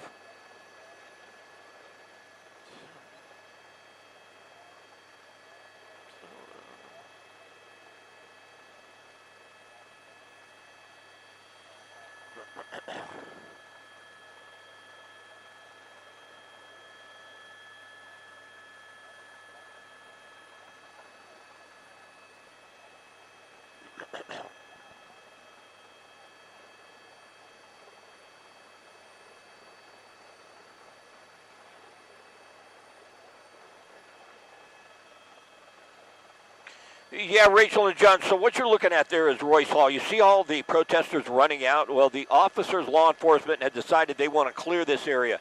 It's a methodical process. They really want to get this entire encampment surrounded. And now, all of a sudden, as the officers moved in, they started grabbing tents, throwing things out. You see all of the protesters ran out of Royce Hall. So LAPD, CHP, and the riot officers here, they want to control Royce Hall. They want to make sure nobody gets up on top of them. You see a drone right there. We've been watching a drone fly around a little bit. It looks a little bit too small for us to think that that's a law enforcement drone, so we just don't know about that. We even had a report of a drone up here by us, and that is really concerning for us. There's no question about that. But LAPD wants to control Royce Hall. You see the officers up there. They've been shooting some flashbang grenades from up there. They've been using binoculars. And what they're doing is they're keeping an eye on this crowd, and what they're looking for are individuals that they think are going to be troublemakers. There's no question that they're trying to evaluate exactly what they're dealing with down on the ground. There's some individuals that look more like their posture is they're going to allow officers to just take them into custody. Now you see officers are going through that tent to make sure there's no one there. So methodically they're clearing this out. They're going to occupy Royce Hall, and they want to make sure nobody's still inside Royce Hall because officers never want protesters or anyone behind them. But slowly but surely, we open up out of this shot, we're seeing more and more officers, and there are hundreds and hundreds. I would be surprised if there's more than 300 officers on the campus right now here at UCLA. And now you see some of that crowd moving to an area where earlier LAPD SWAT team members, or not SWAT team members, but riot gear officers, had occupied that area. You see them off to the left now, and they moved back. So this is a process that is sketchy. It's a process that is difficult. It gets extremely violent at times, but you saw all those people run out, and you see that haze layer moving in as well. That's a marine layer that's starting to encompass this area a little bit. But right now they're just trying to get that area where the encampment is completely surrounded, and you do see all the graffiti on Royce Hall, the vandalism there. This is something they did have to move in and stop. They couldn't allow this to continue. And so now it looks like LAPD officers do have Royce Hall. That's a major thing for them because now no one can run into that hallway and try and get away. And I think it's just a matter of time. Once they have the crowd, the encampment, completely surrounded with officers, that's when I think they're going to move in one by one and try and take these protesters into custody.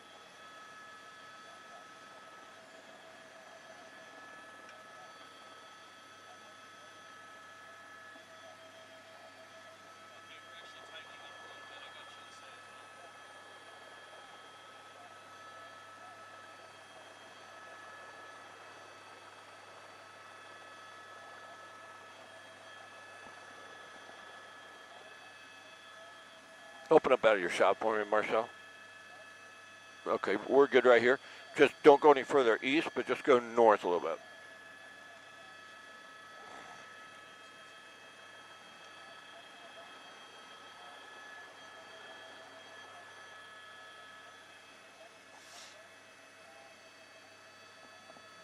Well, there's a group. It looks like they're giving themselves up.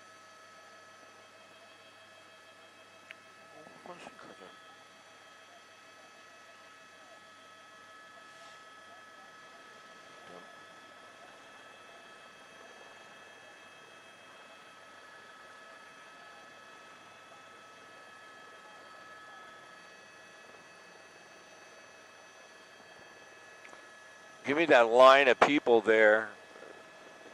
Looks like they're giving themselves up.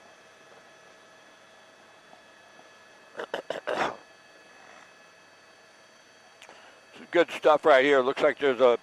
Where was that line that were being led? Was that them there?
Slide back north a little bit more, would you?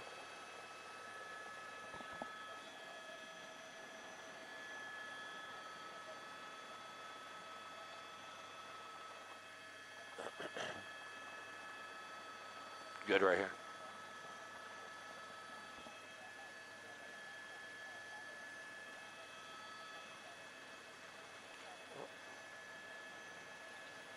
Even slide a little bit further north. We got him right here.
Gabby.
What's down to the west when you get a chance towards us?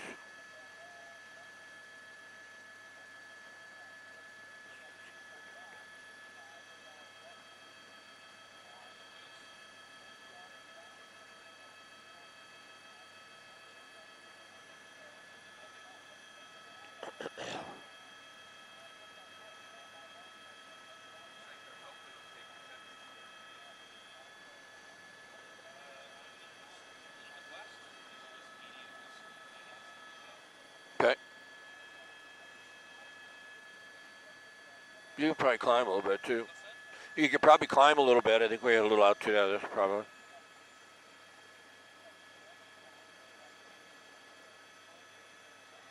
Is that a line of officers on the bottom of your screen too? Yeah, don't climb anymore.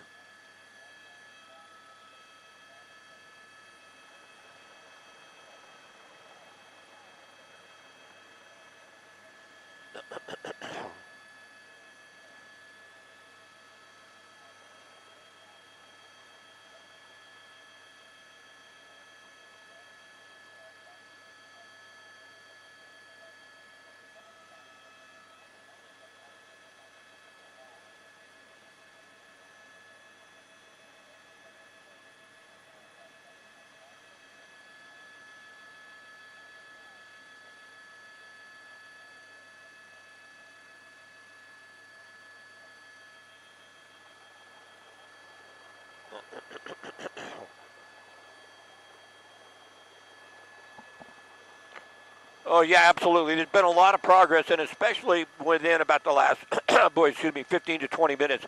On the left side of your screen is Royce Hall, and if you were with us a little bit ago, you saw a group of students just running out of Royce Hall, and some of those decided to give themselves up. We probably saw about half a dozen, maybe even a dozen, hand in hand, being escorted out and taken to that area where they're going to be processed. But what they have done is they've got a line of officers surrounding the main portion of the encampment, and they're slowly moving forward, grabbing the tents, making sure there's no one inside the tent, pulling the tents away, pulling the debris away, and then slowly moving in on the protesters. So the area that they have to encompass is smaller and smaller and smaller, and of course it's much easier for them to control. So if we look down at the bottom of your screen, you can see this is an area where they really don't have any control of yet, but they're content at this point in time to move into where the encampment is. You don't see much law enforcement presence down on the west side of the quad at all, really. At one time, we had LAPD officers in this area right here, and they backed off. So there is a lot of strategy as to how they're going to exactly move forward with this. But right now, we've seen more and more of the protesters actually just give themselves up, be taken away to that area to be processed. And we'll go back to the main encampment here, and what you can tell, it's much smaller than it was even just 15, 20 minutes ago. The strategy is to slowly move in, grab the tents, pull the tents away so they can really get an idea who and what they're dealing with, and then slowly but surely surround and make that area smaller before they have the confrontations with those that you've mentioned, John and Rachel, that really are intent on staying here and are going to get an altercation or resist being taken into custody. But they are making a lot of progress right now, and it's been happening very quickly over the last 10 to 15 minutes.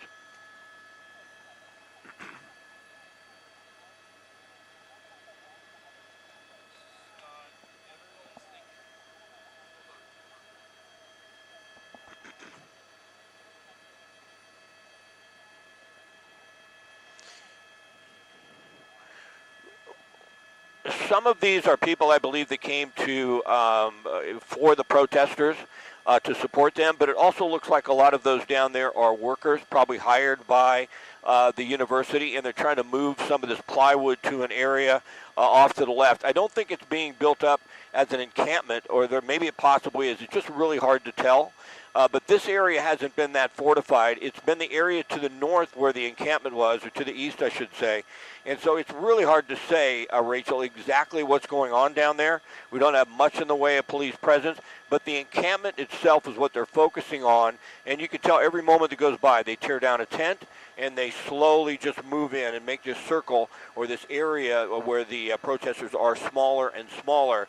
But the bottom of your screen, which is actually the west side of the campus, or the quad, if you will, that's an area where they have little to no control right now. What they're doing with the plywood, maybe they're going to try and encompass that whole area so officers can't get to them. We'll just have to wait and see. But this is an area they have little to no control. You see a group of, we can barely see them, but there's probably 50 or 60 LAPD officers behind the trees there. At one point in time, they had ran up, put a skirmish line in there. One of the officers got pushed over, and they decided to retreat. So it's an extremely complicated type situation to implement in a situation like this. But if you give you a wide shot, they are making a lot of progress, especially on the main encampment itself. You could tell we don't see that many tents anymore, and we see officers slowly moving in and enclosing the protesters that are left in that encampment.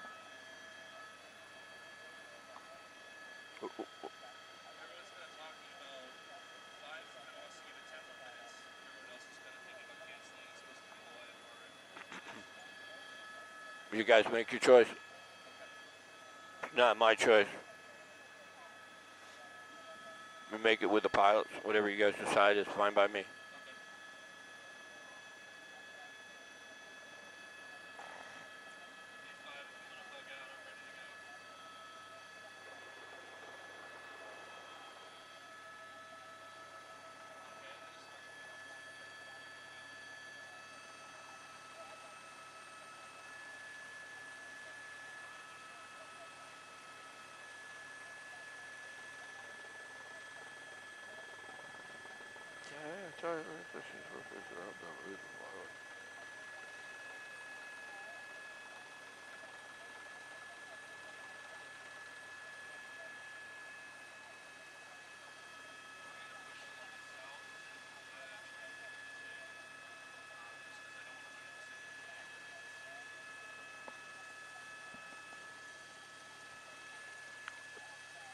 What have we decided? Everyone's leaving? Don't be the first to leave. Did everybody leave? Don't let, keep an eye on them, make sure they're not getting a shot and we're not. That's the main thing. Are they hanging there? All right, we're no longer allowed to fly in here, you guys. We have to try and get out of here. The weather's too bad.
one person wearing a helmet. I ain't got shit on. I'm moving around, and as you've seen my freaking person in here, they're not scared of you. They don't fucking fear you. You think they are, but they don't. They only do what's wrong, and they fight for what's right. That's right. Peaceful protest. Peaceful protest. Peaceful protest. We are here for one reason, 1 second. Peaceful protest. We are here for the children. We are here for the children. The children of the world. Your children. Peaceful protest. The children. Peaceful protest.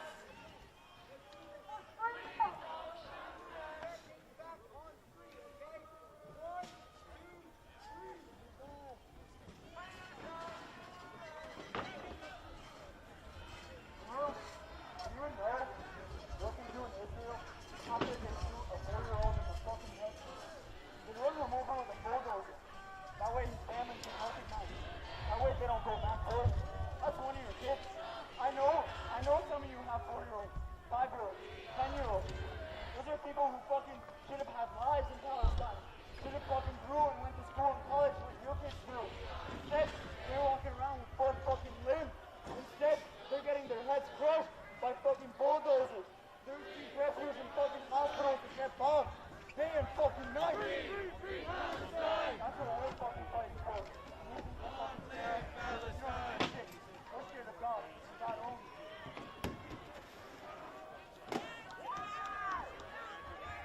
Free Palestine. Free Palestine. Free Palestine. Free Palestine. From the river to the sea. Palestine will be free. Palestine will be free. From the river to the sea. From the river to the sea. Palestine will be free. Palestine will be free. Keep pushing all day, all night. We'll get this out of here once. We'll come back. Second time. We'll come back. 3, 4, 5, 6, 8. It doesn't matter. Intifada, Intifada. Fucking right.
Once.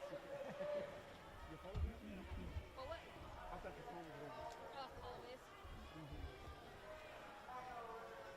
Just a couple calls from you on my shop. Yeah, I just stopped answering.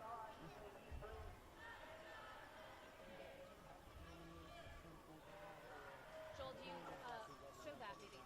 And now? Yeah.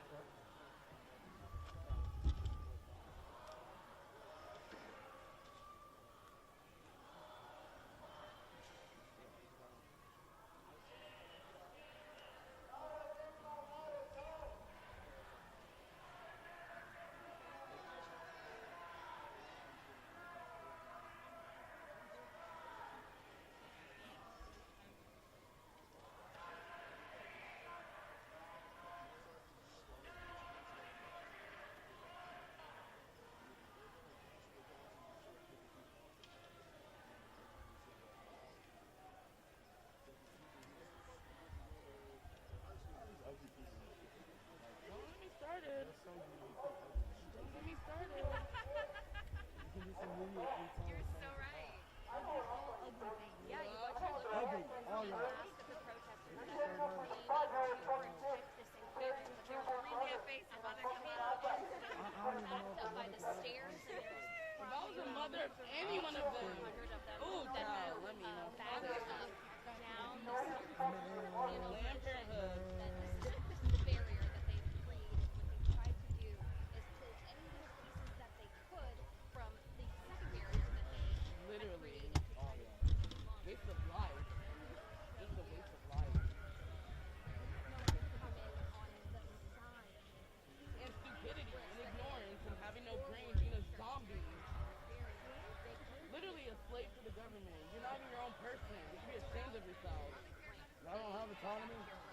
Y'all don't have freedom? They don't got brains to think for themselves. Come on now. All the time.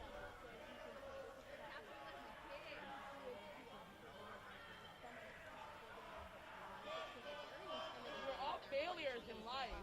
I really hope you know that.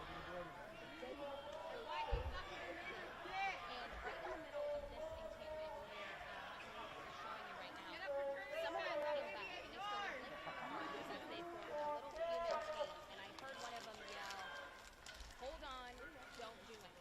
So they were telling each other not to be violent, not to run away, just stay there and protect what's left of the encampment. And then another came forward on a megaphone and he started talking to the officers, saying some mean things, but he was saying that his people are dying in Palestine and this is nothing. So they're not worried about what the officers are going to do to them. And that's kind of the scary part because you don't know if these students, really at UCLA or some art students here, what they're willing to sacrifice if they are willing to be detained. And we don't want to see any violence here, but we have heard that at least two have been injured. We've seen one person moving, one person crying, hand was hurt.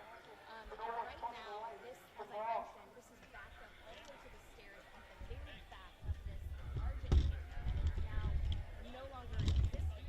So it's interesting to see what they would do if law enforcement marched forward.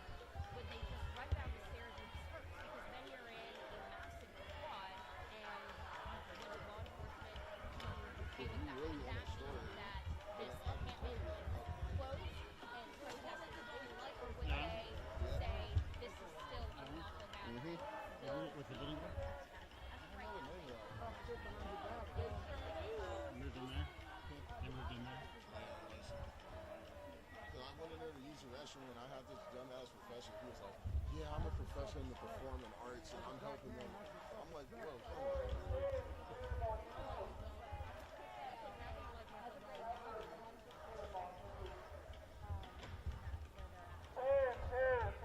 Any questions back in the studio?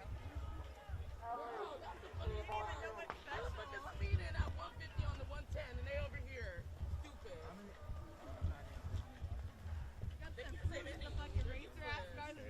I would say a couple hundred. At first, right here, maybe 100 were left in the encampment. And then the stairs, as I mentioned earlier, they put barriers. But let me protest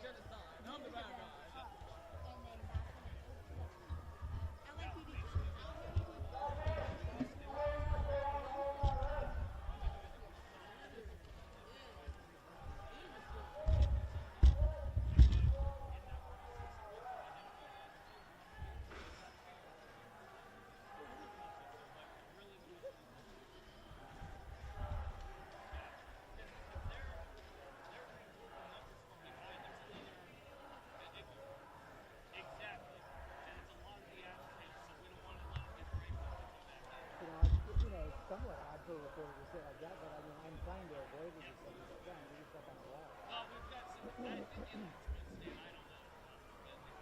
Hello, oh my gosh, is that weird? I didn't even realize. Oh my gosh. I'm horrified.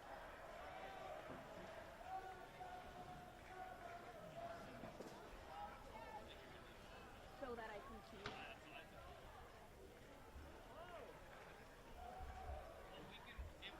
We're thorny bushes otherwise.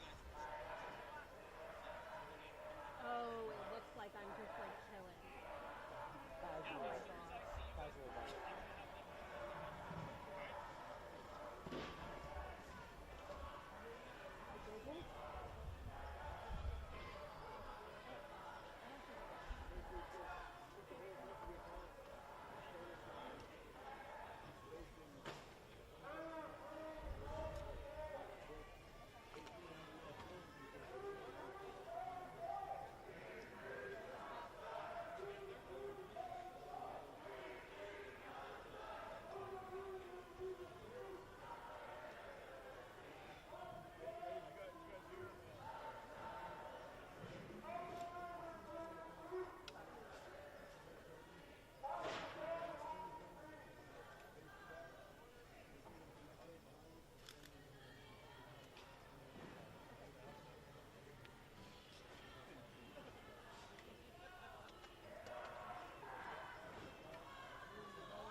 Your mama should have aborted you.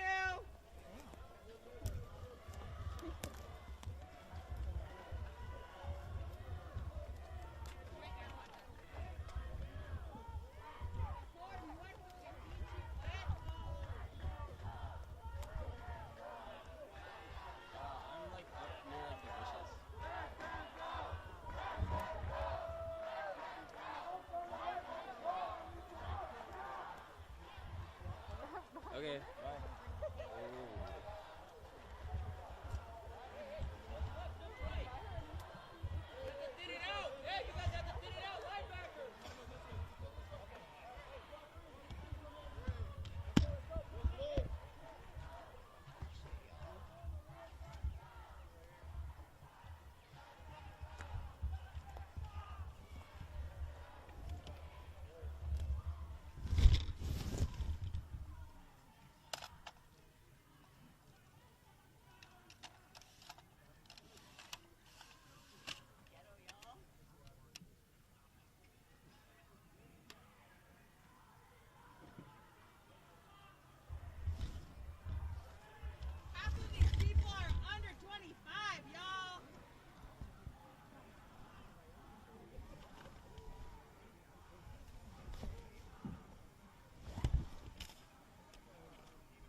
risen to 100 on the stairs that are holding out. So what I want to show you right now is the law enforcement that has come to the back of the encampment in the lines. They were previously on the side, and now they've just created a line to the back of the encampment. I'll show you where we were. I was up on this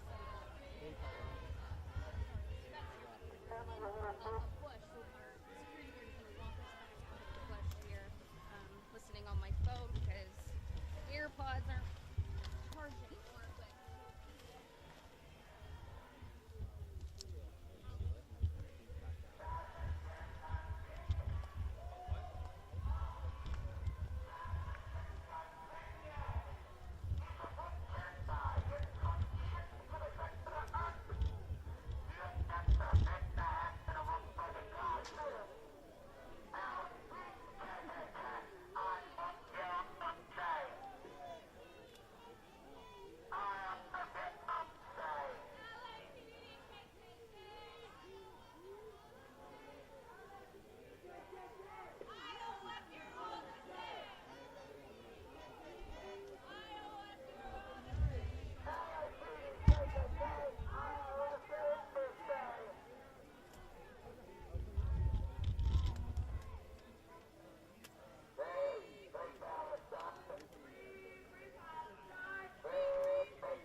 Does she want to come down there? Excuse me, Joe. Does she want to go? Does she want me to come down? She wanted to see if she can go in there, right here in the middle. And you advise her no. No. Negative. None of you can make it in the fucking military. That's why you're out here beating on fucking kids, you pussies. You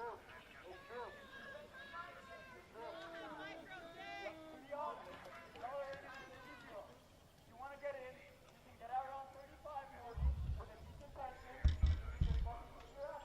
They didn't want to wait to go home and keep their wives, so they figured they'd beat on some kids. 40% of all cops. Look it up.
bakery that Katie found. That's based on.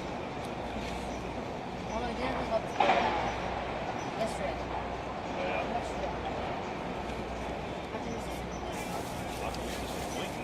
I wouldn't say disappointed.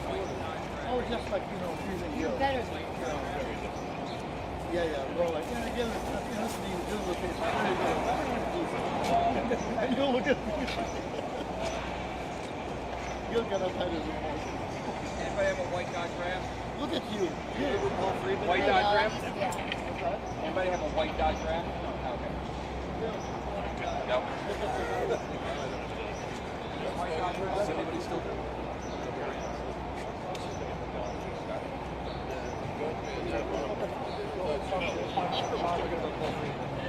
What? I was just asking Aaron if he would have Still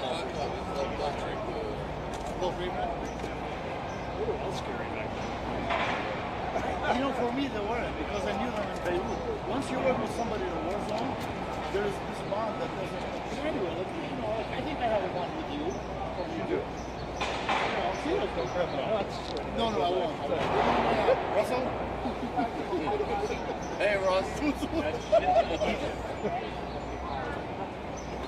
the first time I ever met you guys. Yeah. Gil was with us too. Are you fucking kidding me? And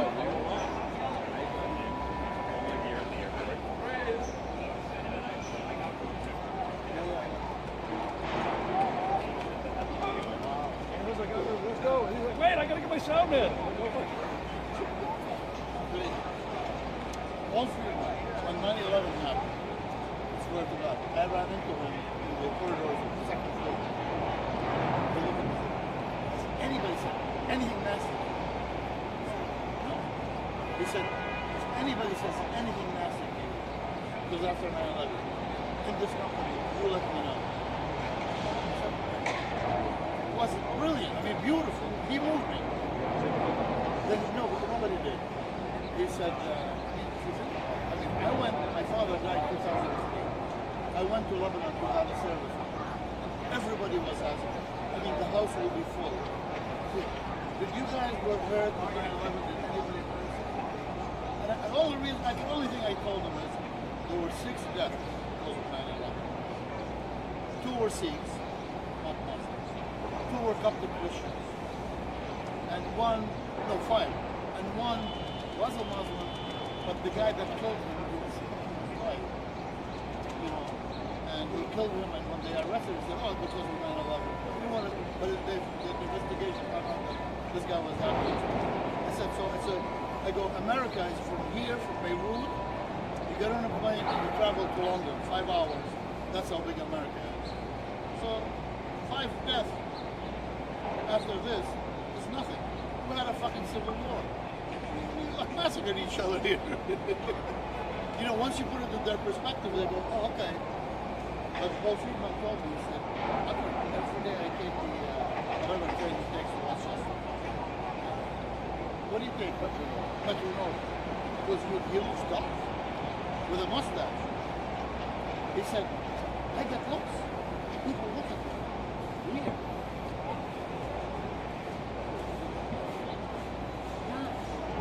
Yeah, but he's got dark too. I said, change your name to movement. You get wrong with it. Yeah, but Paul Fairmont was a good guy.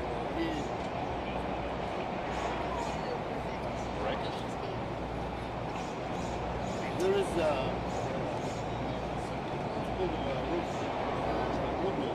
Rugolo.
brother from another mother.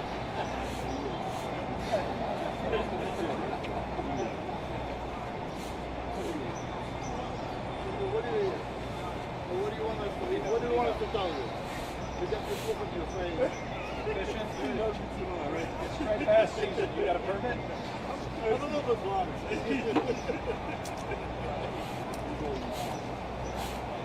Come on, say it. Say it. I'm going to do it. Grab, rub, or touch. That all the same. You know, I didn't chop the corner yesterday. I didn't chop the corner. Billy's all right. Good. Oh! That's not where you want me to? I didn't chop the corner. I like it a lot. Okay. It's good. I already chopped it out. He's in his 70s, early 70s.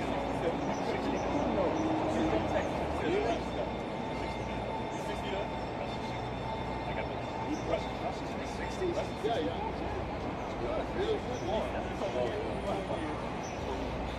Everything's been done He has issues. Oh, it's not his first time. Well, what did you hear? What are people saying? What did you hear, Raphael? What did people say? He has some allergy. None of us were there. What did you hear about what happened? Tell me what you heard. Tell us what you heard. Let's not. Listen, we gotta go live.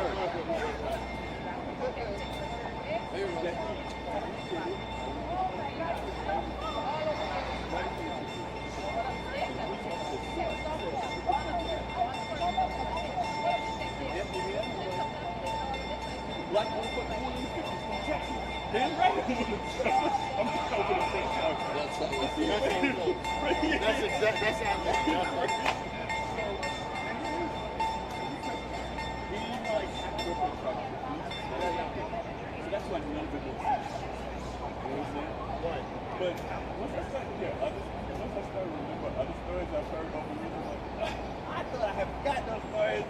Were you ever his son, man? Did you ever do sound with him? I didn't have to. I just did it in the same room.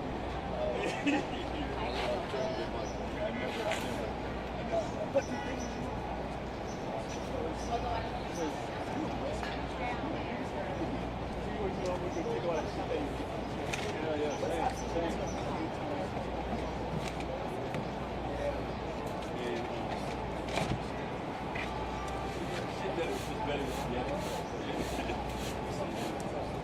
wow, it's crazy.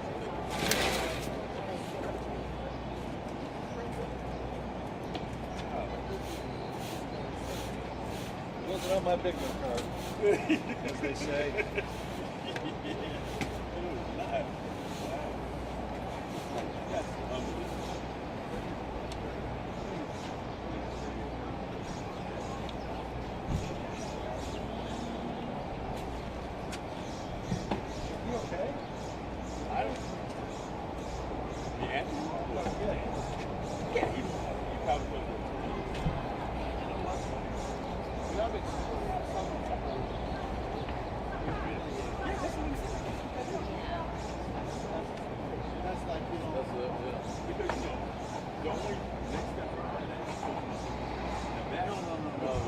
That's a completely different. Exactly. And that's what I'm saying. That's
But